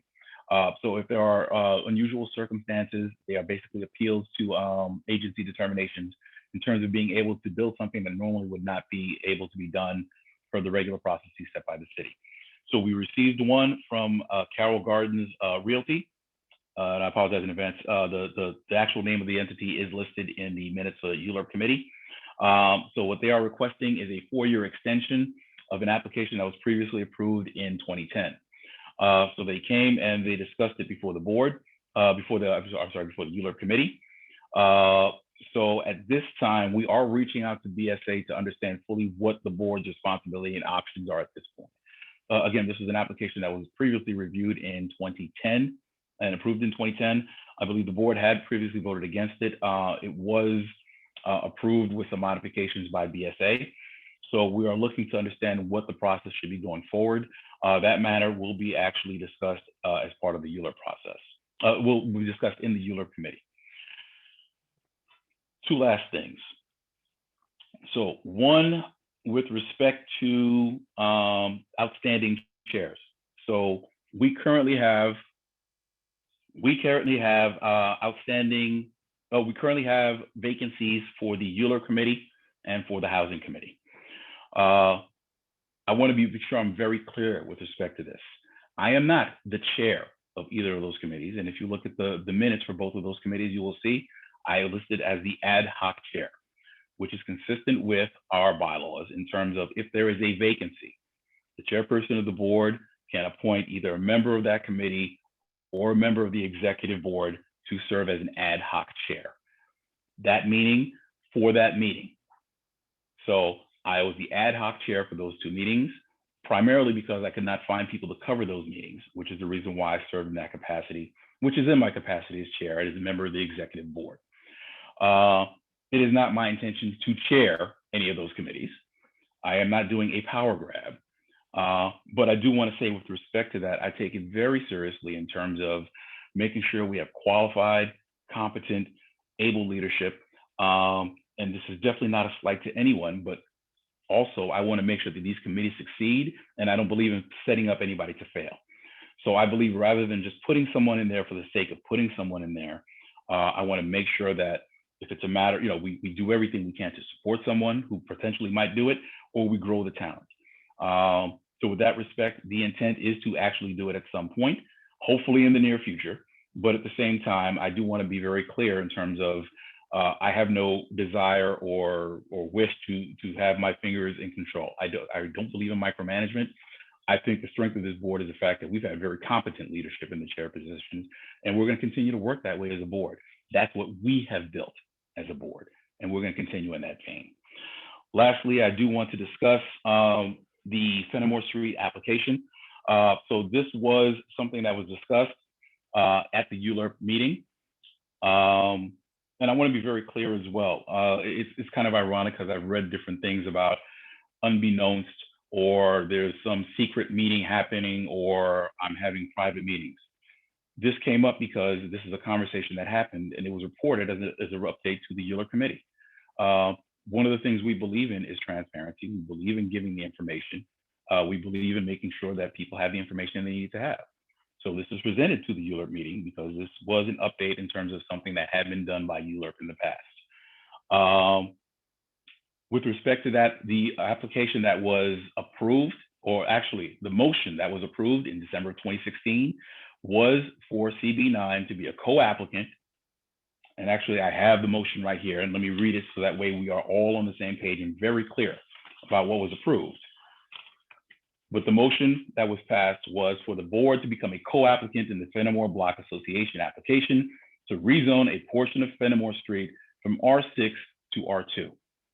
That is exactly what was passed by the ULURP committee, but that was exactly what was passed by this board. So the scope of this is very limited. I want to make sure that we're operating from a position of we're all on the same page. There is no district-wide rezoning. There is no quid pro quos that are scheduled to happen. There are no meetings of a cabal where we're talking about taking over Empire Boulevard or any other sections. This was something that was passed by the ULURP committee. It was passed by the board. Due to the pandemic and other administrative issues, this has hung around for a long time. But we were approached by Fennimore Street Block Association in terms of they wanted to go back in, especially now that the pandemic is dying down. They wanted to make sure that they went back in and were able to discuss this. I committed that CB9 would do what we said we were going to do and nothing more. So we will be a co-applicant on this application. At the ULURP meeting, it was discussed that the ULURP committee create a subcommittee for oversight. At that meeting, and I want to be very clear, I had reservations that I expressed, and I wanted to take some time to look at. And after reviewing that, I stand by my position. The ULURP, it was not the place for that oversight. We have a very clear structure in terms of our board where oversight happens by the executive committee. Our committees are responsible for doing the work, for vetting, for creating the recommendations, for advising the board in terms of the direction we believe they should go. Once that happens, it becomes a board matter. So anything else after that is a matter of the board, and the oversight function that takes care of that is the executive committee. So the issue was it was out of place. So what happened was at the executive committee meeting, I entertained the motion, and it was moved by another member of the executive committee and seconded by another member of the executive committee that yes, it was correct. Oversight belongs at the executive committee. The commitment that I have towards this is, as a spokesperson of the board, or the other piece of that is, in terms of representation for the board, that happens from the position of the chair. The chair is the person who is duly authorized by the bylaws to actually act as a spokesperson for the chair.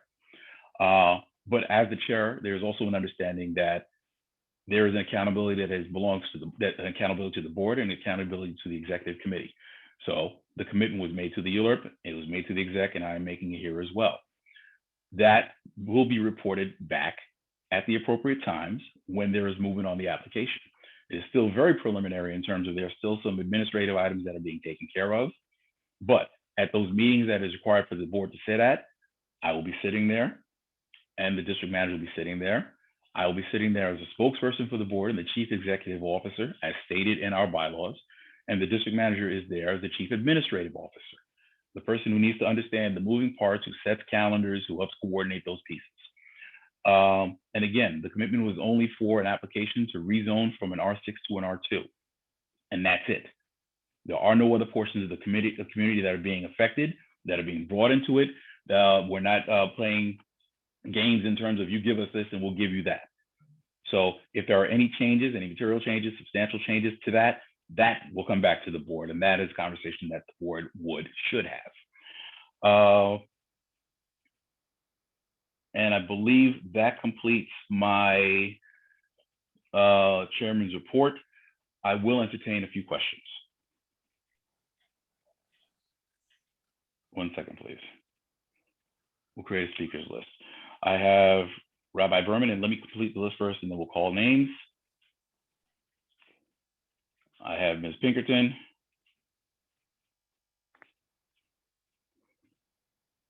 All right, we'll begin. Go ahead, Rabbi Berman. Yeah, I just want to make two brief comments. First of all, I also want to express confidence in the chair. I've been on this board, I don't know, 5 or 6 years. And I want to say that you really make an effort to include other people, to include the executive committee. I know how other boards work across New York. And this board is a very transparent board, and you are transparent, Fred. And I appreciate that. I think it has to be said.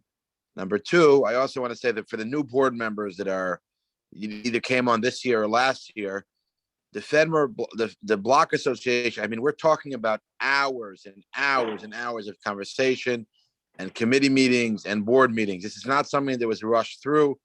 This is not something that happened overnight. We're talking about months and months and months of discussion and testimony and presentations and more discussion and more testimony and more presentation.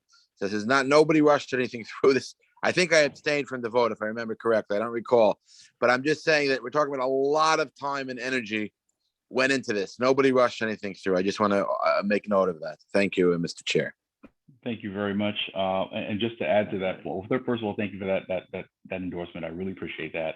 I really want to underscore that this is something we've built, that this board has built in terms of transparency. We demanded it, we expect it, and I think that's one of those things, the principles that we operate by. And one last thing I wanted to say, and then we'll take the next speaker, is that I also think it's very important that we understand, even that final vote, if you look at the minutes, it was something like 20 votes in favor, 8, it was 8 and 9 split between abstentions and no's. So it wasn't an easy vote.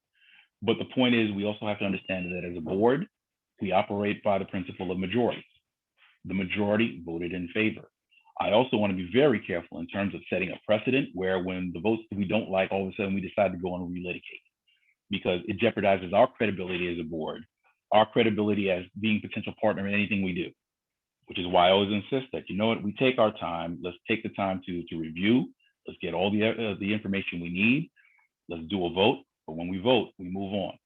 And we show that CB9 is about its business and we are a credible partner in anything we do, and that we stand behind whatever it is we voted on. Thank you very much, Rabbi Berman. Ms. Pinkerton.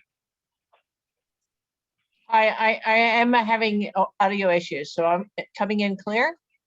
Yes, we can hear you. Okay, so yeah, so I just want to preface this in a sense that I think from previous comments, some attribution of disrespect has been attributed to me. So I just want to say that that was not my intention. I feel like I was misinterpreted earlier. I think the only thing I want to add to this is it just seems like we're hearing from a very strong contingent of people who are very concerned that the ramifications today for this zoning change on Fennimore means more than what it did 5 years ago. And we as a board, the general board, have not had any sort of recent discussions on it. And with apologies to Yakov, I do remember discussions a few years ago, but I was not part of the board. So I feel like there are new members, and myself included in that don't have the full history of this.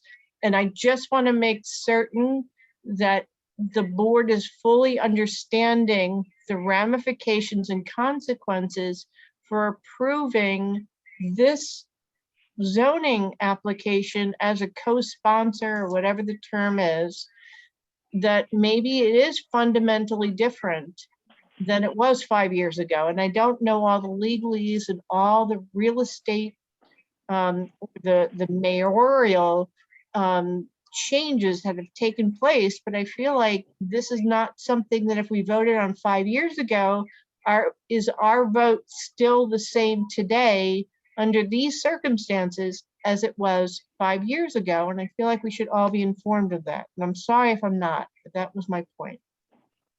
No, that's fair. That's fair. Okay. All right, Warren. Hey, everybody. Yeah, your mic is a little bit low, Warren. We can barely hear you. I was on that committee during that point of time, and I think this whole thing has been distorted. It's being portrayed as a rezoning referendum for CB9, and it was far from that. It was essentially about two houses of senior citizens who wanted to get their deeds. Okay, and the reason they wanted to get their deeds was to protect themselves from people taking over their houses. All right, so to be open with you, I don't know what this whole thing is about, but we're talking about deeds that, yes, you need to rezone. And my second point is that, you know, we've been having a lot of talk of upzoning. This is downzoning. So I just question, okay, some of the comments that are being made. Thank you. Okay, thank you, Warren. Hold on 1 second. Okay, I see Suki, and Suki, we're going to close on you. Yeah, I would echo Warren's comments and Yakov's comments. I was also part of the group that worked on this for, I mean, I think it was almost even a couple of years at that time. We really worked through it very, very carefully. There were very detailed presentations, and it really is just a downzoning for a small portion of the community that was not correctly zoned. I think this is very different from some of the recent rezonings that you may be hearing about. Those were not initiated by community groups. They were initiated by the city. In some cases, there was involvement of business groups. This is entirely different. And one of the reasons that we did choose to work on this as opposed to a neighborhood rezoning was because the only precedent for a successful downzoning in the last several years was a 1/2 of one block downzoning from R7 to R4 in Woodlawn. It was a very similar situation. It was a bunch of houses that wanted to downzone to the same zoning that the people across the street had. And that's the situation that we have here. And they managed to get that through without any upzoning attached to it.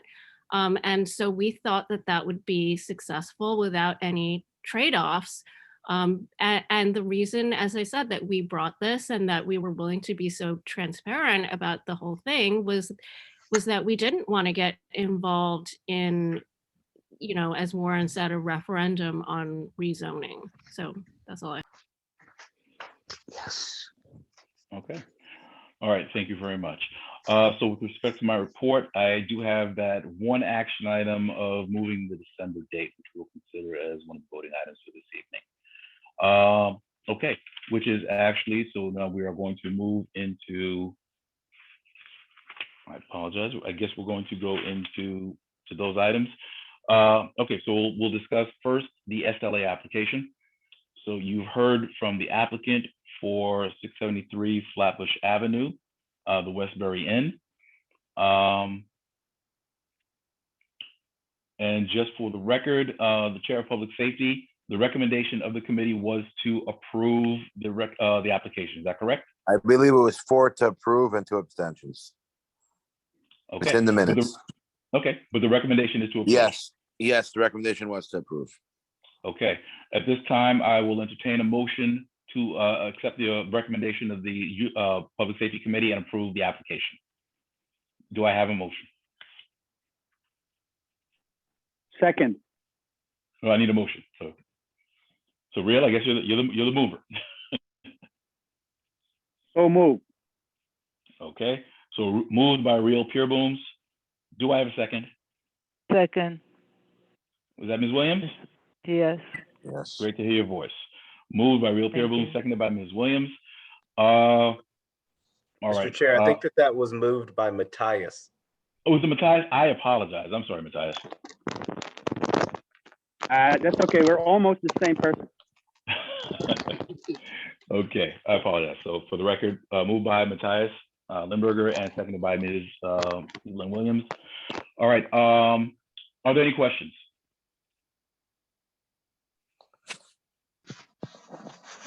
We did questions when you were absent, Chair. I'm sorry? We did the questions when you were. Oh yeah, no, I mean for the motion, with respect to the motion. I actually did overhear you guys. I was listening in. You guys did great. Okay, seeing no questions, seeing no one readiness, we're going to call the question. I would ask all those members of the board in favor, please say aye. Aye. Aye. Aye. Are there any members in opposition? Please. It's a lot of things that we have to work with. So if we can get them to focus on something. Okay. All right. So are there any members of the board in opposition? Please say your name so we can record you in opposition.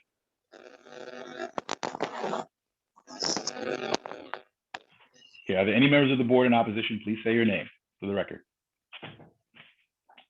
I hear none. Are there any members who wish to abstain? Please say your name for the record. Are there any members who wish to abstain? Please say your name for the record.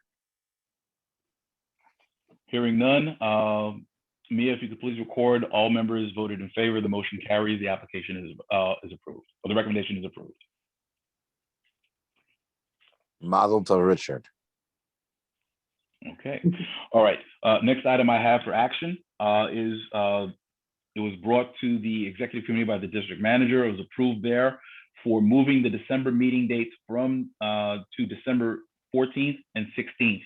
So that will be the executive committee will meet on the 14th, and it will be followed by a general board meeting on the 16th. Do I have a motion? So to adopt the recommendation. I have it moved by member Nicholas Almanor. I have a second by Linda Watson Lord. Seconded by Linda Watson Lord. Okay. I have a motion, moved it properly seconded. Are there any questions?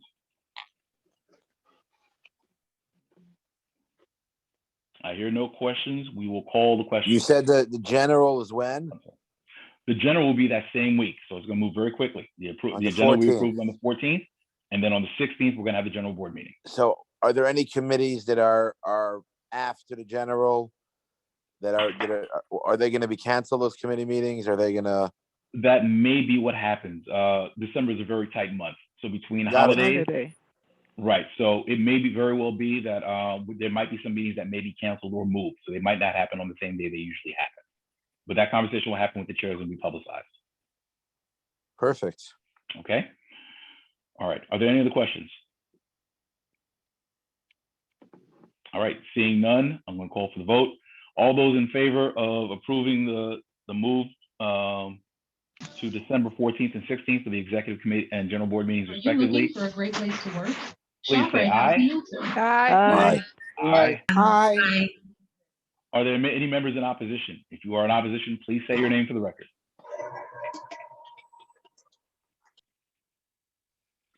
I call again. Are there any members in opposition? If so, please say your name for the record. I see no members in opposition. Are any members who wish to abstain from the vote? If so, please say your name for the record. I call again. Are there any members who wish to abstain? If so, please say your name for the record. I hear no abstentions.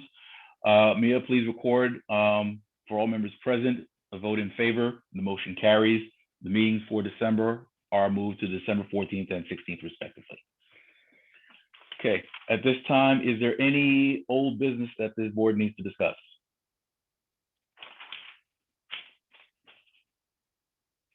I call again. Is there any old business that the board needs to discuss?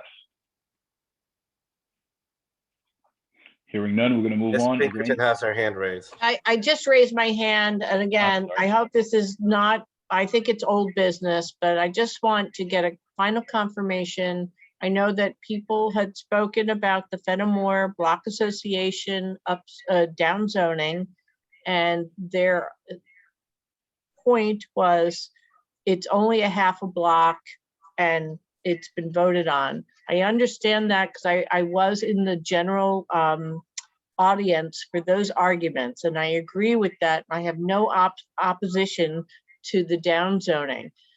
It's just that other people, and I guess maybe it's the community, has raised issues about the CB9 being a co-sponsor of this rezoning opens the door for other items. And I just want to make sure that the executive committee and the Fred, the board president, has looked into this, and it's not the case as presented.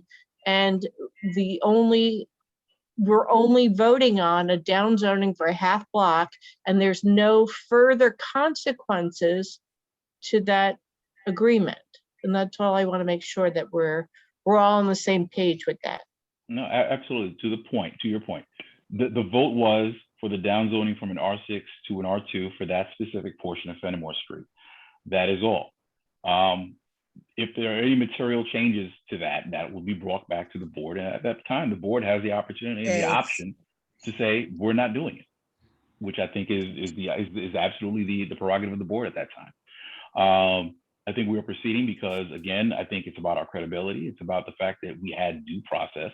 There was it went through the ULURP committee, was approved there, it went to the CB9 and it was approved there. And I think that we should follow through on that commitment. And to your point, I think it's something that we definitely need to be cognizant of in terms of this vote and any vote we take in terms of the precedents that we do set. And I think that was something that came up several times in those conversations. Do we get into that business? But those will be conversations that as we address those, we'll have to identify where we're going to stand as a board on those.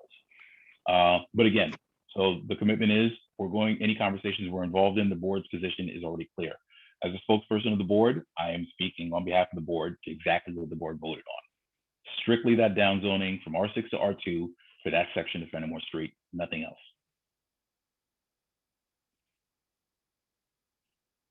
Okay. All right, with that, is there any new business?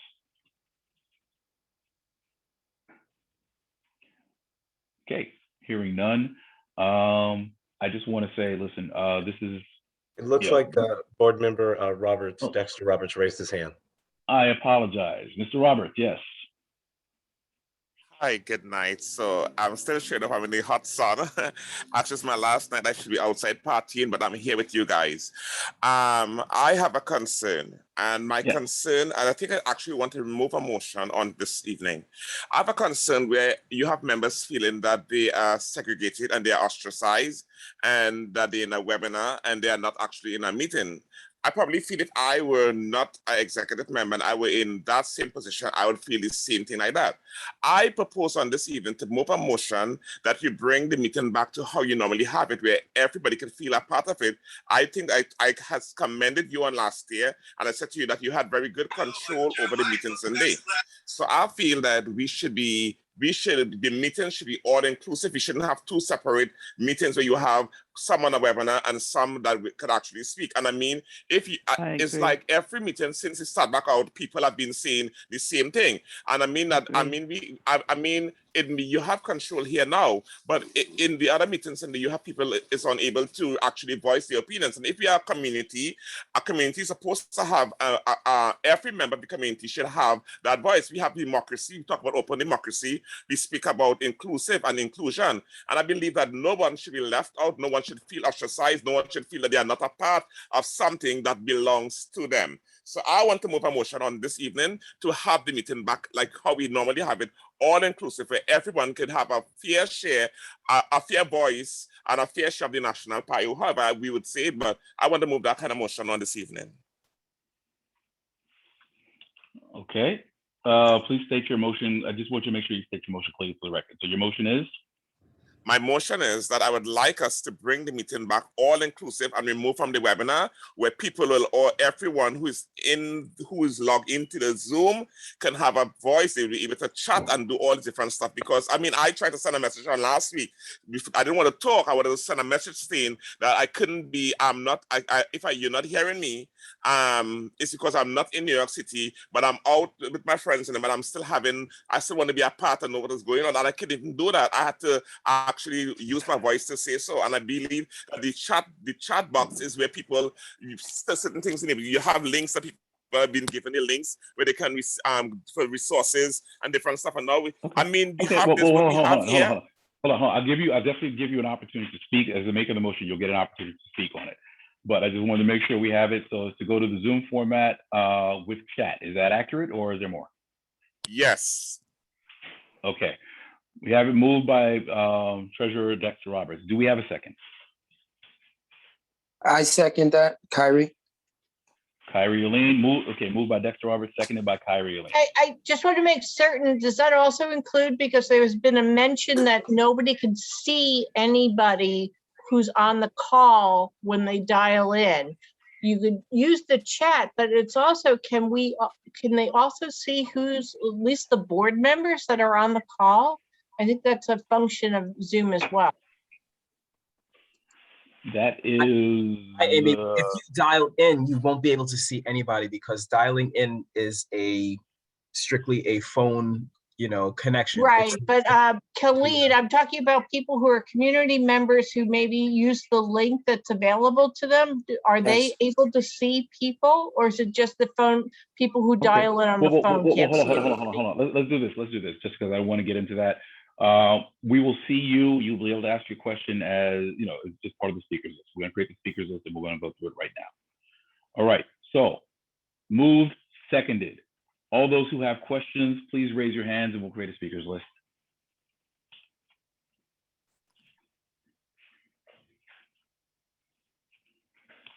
Okay. Dexter, I'm going to put you down as the maker of the motion, so you'll be recognized. Give me a second. Let me complete the list first. All right. Ms. Newsom, I do see you as well. We'll call you. Ms. Pinkerton, I do see you as well. I'm going to put your name down as a speaker.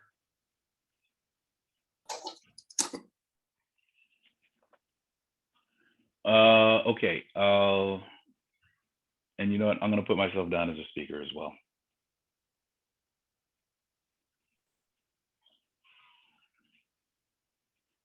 Okay. Go ahead, Dexter, go ahead. As the maker of the motion, if you had it, whatever you need to say, you have the floor. Okay, so I heard a concern that when I make this motion, the motion is actually where I would like the meeting to be back like how we had it last year, where everyone who is in the meeting is able to see who is in. They're able to chat in the question, in the consent, they chat in the box, and you can see everyone who's in the meeting. And we wouldn't have some people seeing some people not seeing some people. You'll be able to do it like just as we had it last year, like a regular Zoom, not a webinar. Thank you. Okay, thank you. Ms. Newsom. I am enjoying the webinar. And the reason I'm enjoying the webinar is because there's one meeting, not a meeting in the Zoom and a meeting in the chat. We're able to conduct business, hear both sides,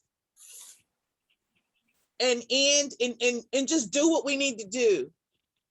Community members wanting to be a part need to plan, just like members plan.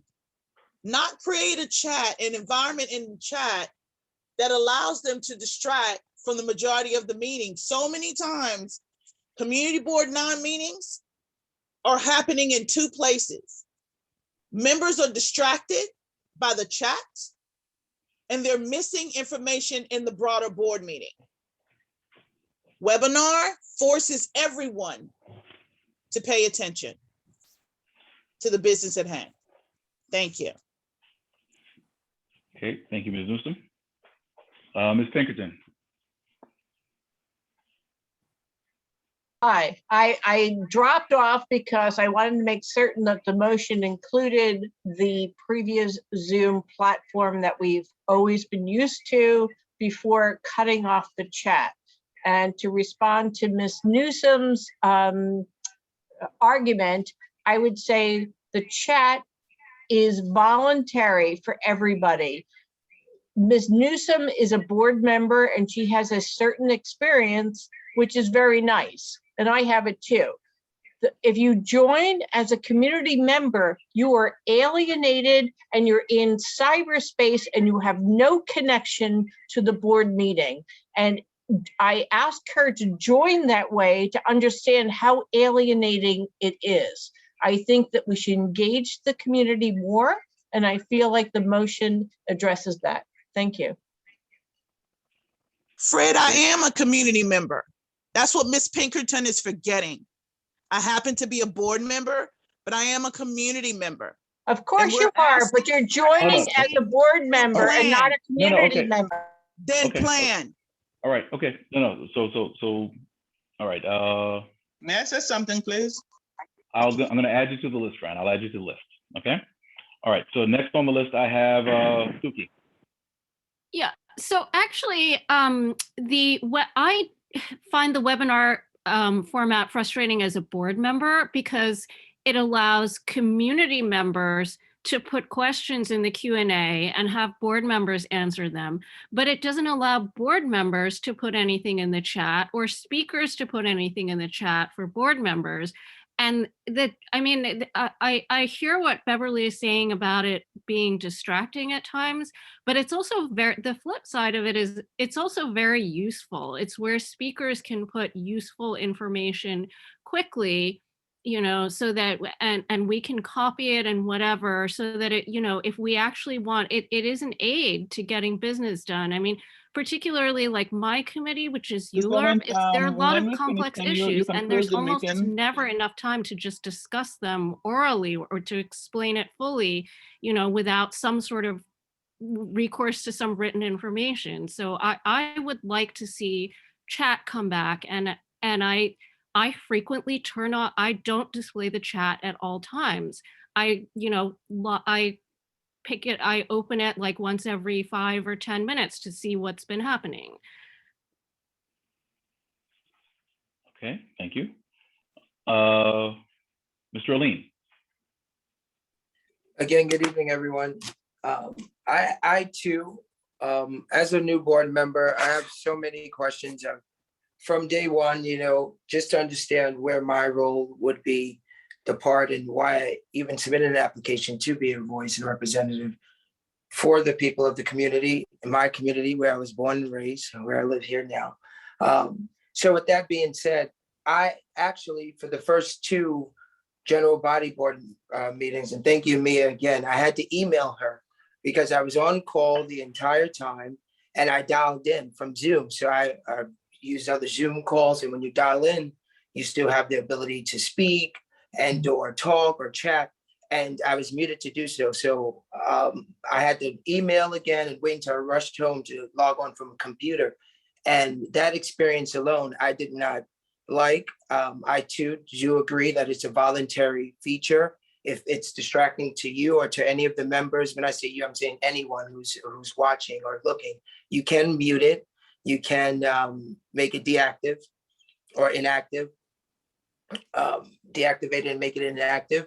But I do think that it's necessary. We are community board members. We were elected here to give and be a voice for the people. So we should allow them that opportunity at every opportunity to voice that in a chat box. So I am in favor to move this motion forward.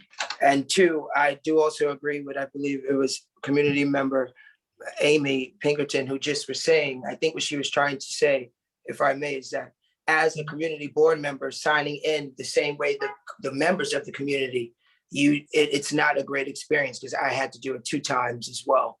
And I agree. I don't like it at all. Thank you. Okay, thank you. Francisca, second by Chair Leopold. Yeah, I have been, sometimes I try to just sit still. I'm sorry, let me turn on my,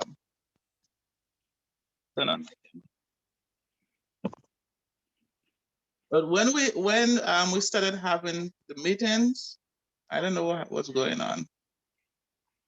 Right, so, okay. We're having the meetings and everything was going fine. And the board had to, and I stand corrected. And I do agree with Beverly, because it's very disheartening that we have new board members there and they have never experienced what we have experienced for the 4 or 5 years that I have been on the board. And there are persons who've been on the board way before me. And each person there, I think the majority of the persons on the board, they work and they have a family. And they come in and they sit and they try to do their best, whichever, if they are placed on a committee, if they're just, whatever role they play on the board, they try to put the best foot forward. And we have a DM who comes in, and from the time he came in, he got his feet wet and up to his waist, and he's been running. And you have Mia and Caleb at the office. And I mean, everyone have been trying to do so much with the little time that they have. And very seldom that anyone would come and say, well, thank Community Board 9 for doing this. It doesn't matter what we do. It doesn't matter what the board does. No gratitude, no thank you, nothing. It's just like we just have one set of people and other persons who don't understand what's happening. They just listen to them and they come in and they just keep throwing stuff at us and throwing stuff at us because it's like, they're just taking the board members for granted. That's one thing. And they talk to you like you are their children and they want to drill you. And this is what you have to do. And this is what we want done. We are here to work together, the community working with the board. And it's okay with me if persons come out and then they say, okay, the board, you did this wrong and you did that wrong. We have a chair, he own up to whatever it is. If he's wrong, he say, I'm sorry. But the lies and the constant lies, and we have board members who left because they couldn't deal with it. They left. And we are where we are right now with this webinar because of, in the chat, it was just constant disrespect to the chair, constant disrespect to the board members. And many of you will never witness it. But a lot of the board members they have seen it. And that's why they had to do away with the chart. And that's why we are aware, because most times we are there, the meetings would just keep going long because of all the distractions and everything. That's the reason why. And now because we are doing this, then we are the bad ones, the executive, the bad ones. Come on, what can we do?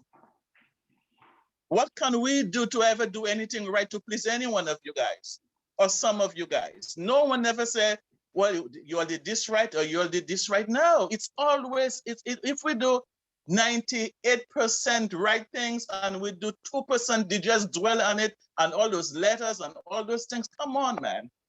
So we are where we are right now, and we have new board. And I understand this gentleman who just spoke, because he just came in, you know, and he don't know what and the reason why those steps had to be taken. The badgering, the disrespect, and the controlling and the bullying, it needs to stop. We are here to work. We're not getting paid. We're volunteering our time for the community. I didn't take my time to come there for good, for something I'm getting out of it. I love my community, so I want to work. And all the other persons who've been there, they went through so much, but guess what? They stayed because of the love for the community. Give us some credit sometimes. But the next so thing this is the reason why. This is the reason why we are where we are right now. So Beverly, I agree with Beverly, and I do agree with some of the board members as well, because as a board members, they want to see each other's face, to be able to have dialogue and see what's happening. I understand. So I think that at the chair, they will meet, you know, the executive, or they will meet and come up with something, because I understand your frustration. You want to reach the members, you want to see the members. I understand you clearly, but there's a reason why this had to be done, because the disrespect is just like, it's frustrating. Thank you, Mr. Chair. Thank you. I did want to actually make a couple of comments with respect to this as well.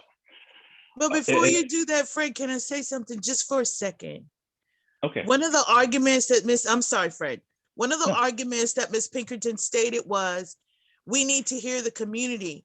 But that goes back to the statement that was made before. The majority of the work that we do on the board is done in committee. The majority of our community work should be done before we come to the board meeting and attempt to learn it from the chat. We are community members. We are in the community. We should know, have a feeling, have assessed what the community feels prior to the board meeting and trying to learn it from the chat. Now I'm done. Thank you. No, thank you. And actually, I thank you, because that's a perfect segue. And may I? Right? Can I say something? And may I intercede? This is Felice Robertson. Beverly, yes, please. As long as we follow the city charter, no one can say a word to us. Period. End. Right? Can I say something? Absolutely. Go ahead, Ms. Watson. Right. I'm a new member to this board, and you know, I listen as much as I could. Yeah, there are a lot of issues. I will have a lot to speak on, like all the older members. But where it is on the chat, I do agree with Beverly to a certain extent. I would love to have the chat in order, but it would be if people are respectful and put ideas and put, you know, good thinkings, not be, for the time I've been here, all I've been saying in the chat is like, in the West Indian, we're cussing out people. And I don't think that that's the way how it should go. But if people could, you know, be respectful to the issue.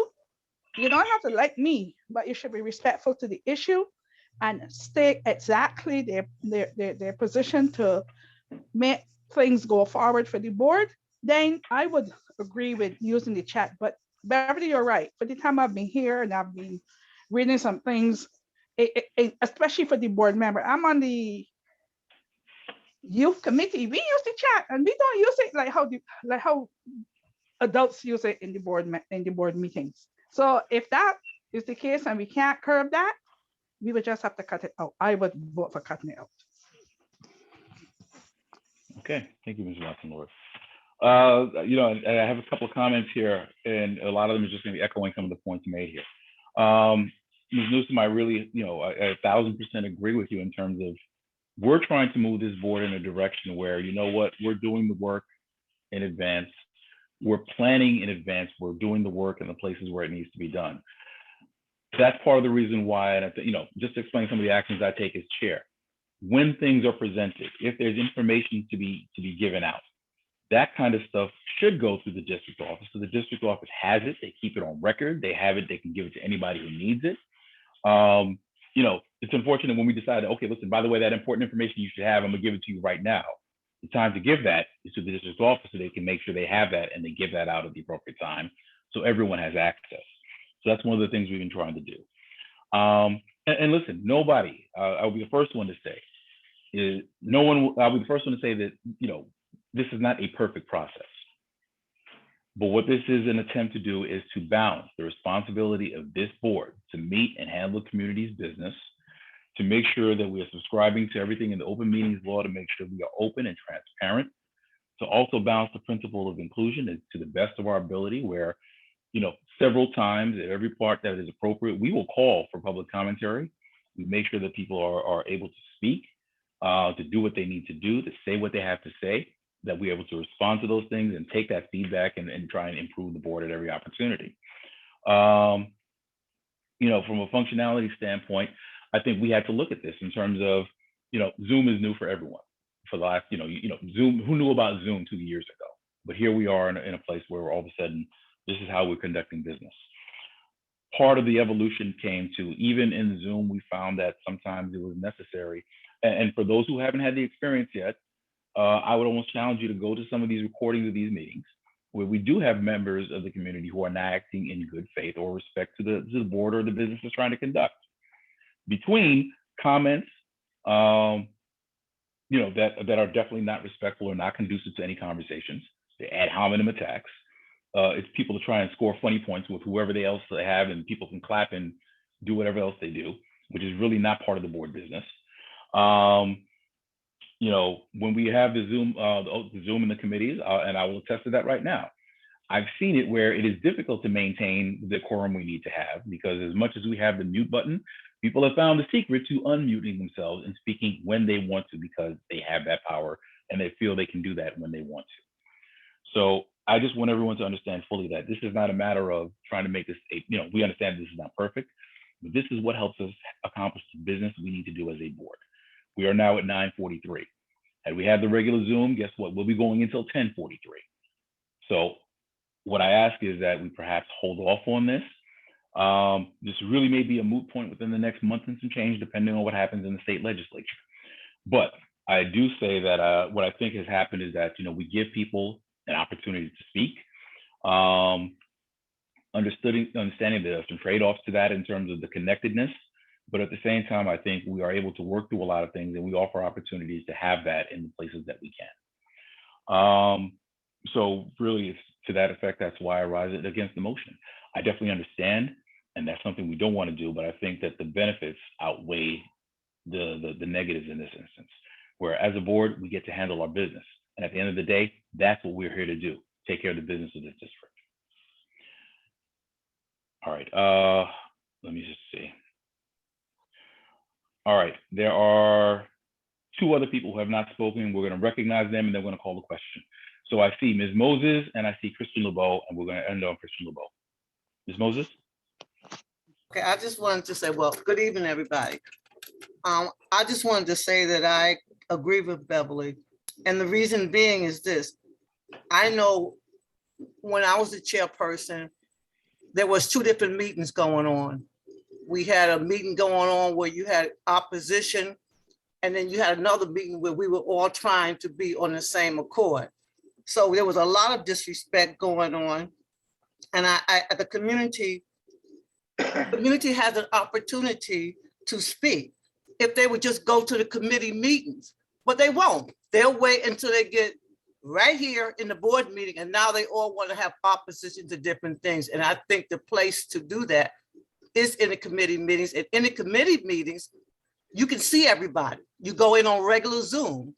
So a lot of these people are talking, and nothing personal against you, Ms. Pinkerton, but she has something to say about everything.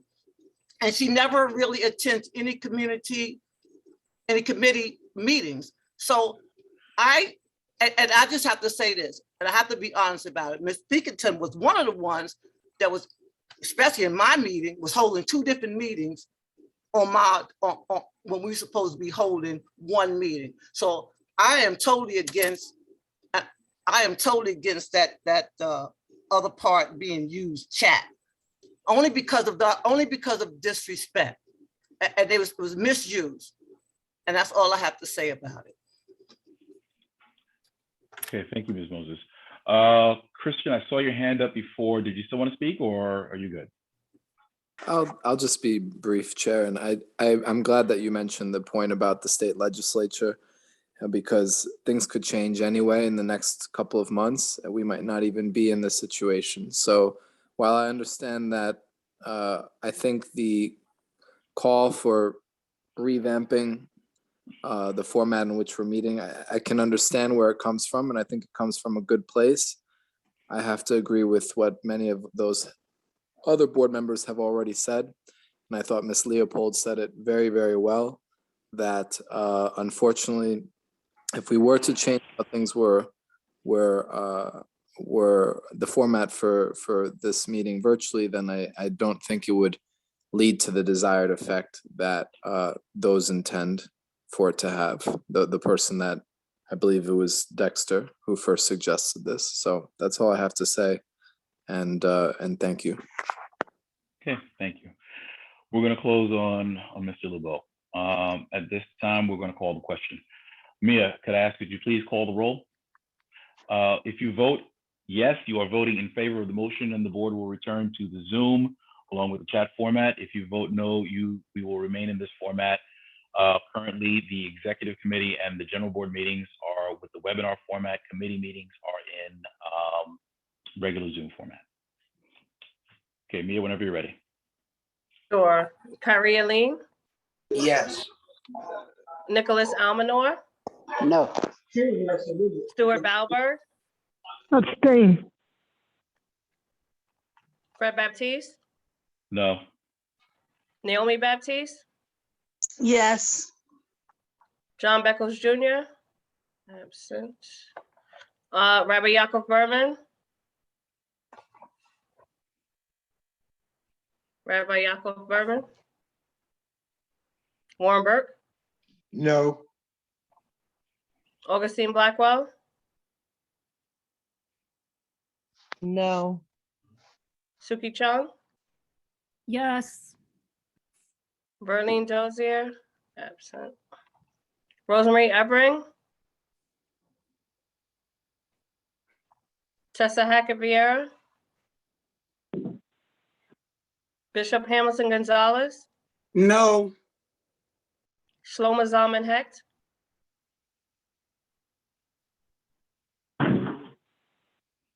Prima Lasana, Yes. Francisca Leopold, No. Mina Lagout, Yes. Melanie Lewis, Matthias Limberger,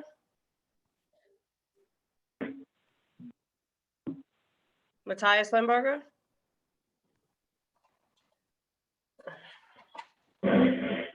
Christian LeBeau, No. Menachem Margolin, absent. Carmen Martinez,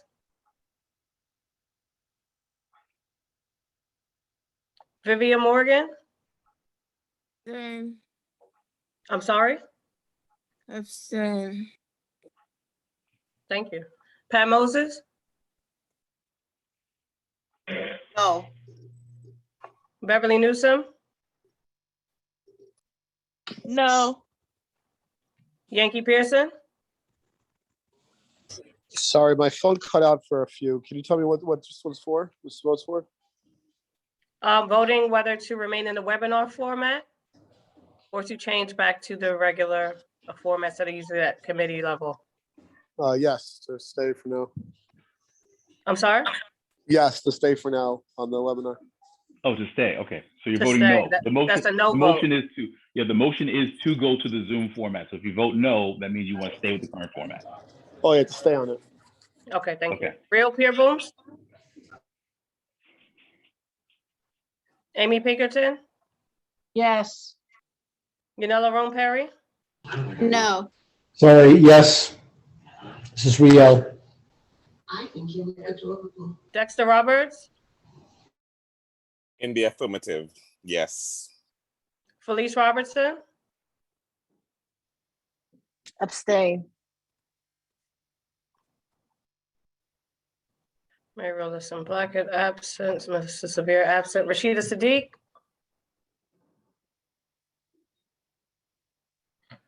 Kanina Sperling, Rashida Sykes, No. Debbie Timothy, Abstain. Linda Watson Lord, No. Evelyn Williams, Abstain. Lorianne Mosley is absent, Cheryl Wright,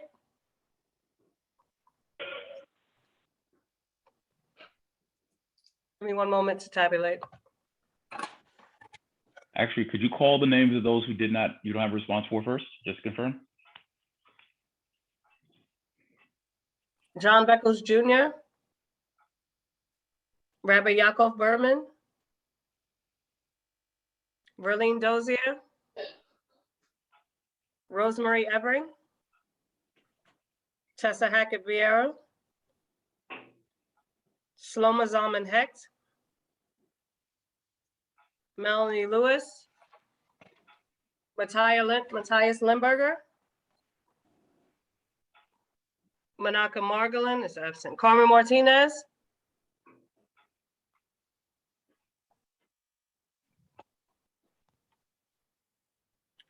Mary Rollison Blackett, Melissa Severe, absent, Rashida Sadiq, Kanina Sperling, Lorianne Wosley, and Cheryl Wright. Give me one moment. Mrs. Warren, could you just check on quorum too? Thank you. I'm sorry, check on whom? Quorum. Do we maintain quorum? Give me one moment, Warren, thank you. You're welcome.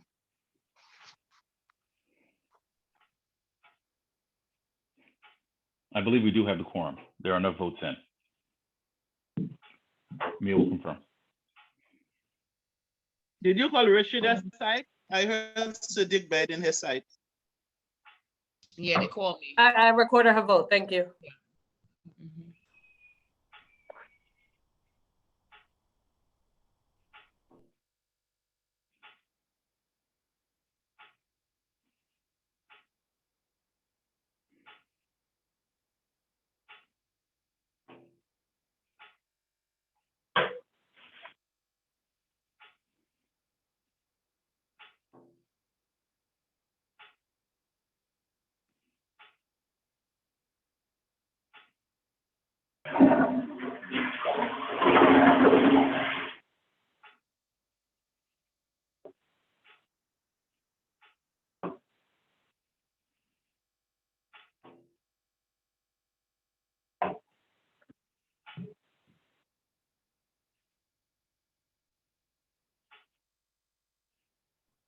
Chair, I have 8 yes votes, 8 votes for no, 5 abstentions. I heard 8 yes votes. How many noes? 12. 12 noes. And how many abstentions? 5. And 5 abstentions. With 25 votes in, we have a quorum and only 8 in the affirmative. There is not a majority. The motion fails. Okay. All right. So we will remain with the webinar with the chat disabled for now. But the one thing I do ask is that for board members to continue to provide feedback in terms of how we can improve that experience. Again, this is not perfection, and we definitely know that, but we do the best we can in terms of trying to make sure that we're inclusive and improve it as much as we can. And again, if you have information that you definitely think that the board should have or committee should have, I encourage you to please make sure that you bring that, send that to the board office so we can make sure that we keep it, we have records of that, we can give it to the board members, share it with the community as requested as well. So that way we're all informed and we can make the decisions in the best interest of this district. At this time, unless there is any is there any other new business? You know, Fred, it's Warren. Yes, I just want to piggyback that our attendance at the committees are pretty low. So if people want to get involved and discuss things, let's go to the committee meetings and do it the way it's supposed to be. Thank you.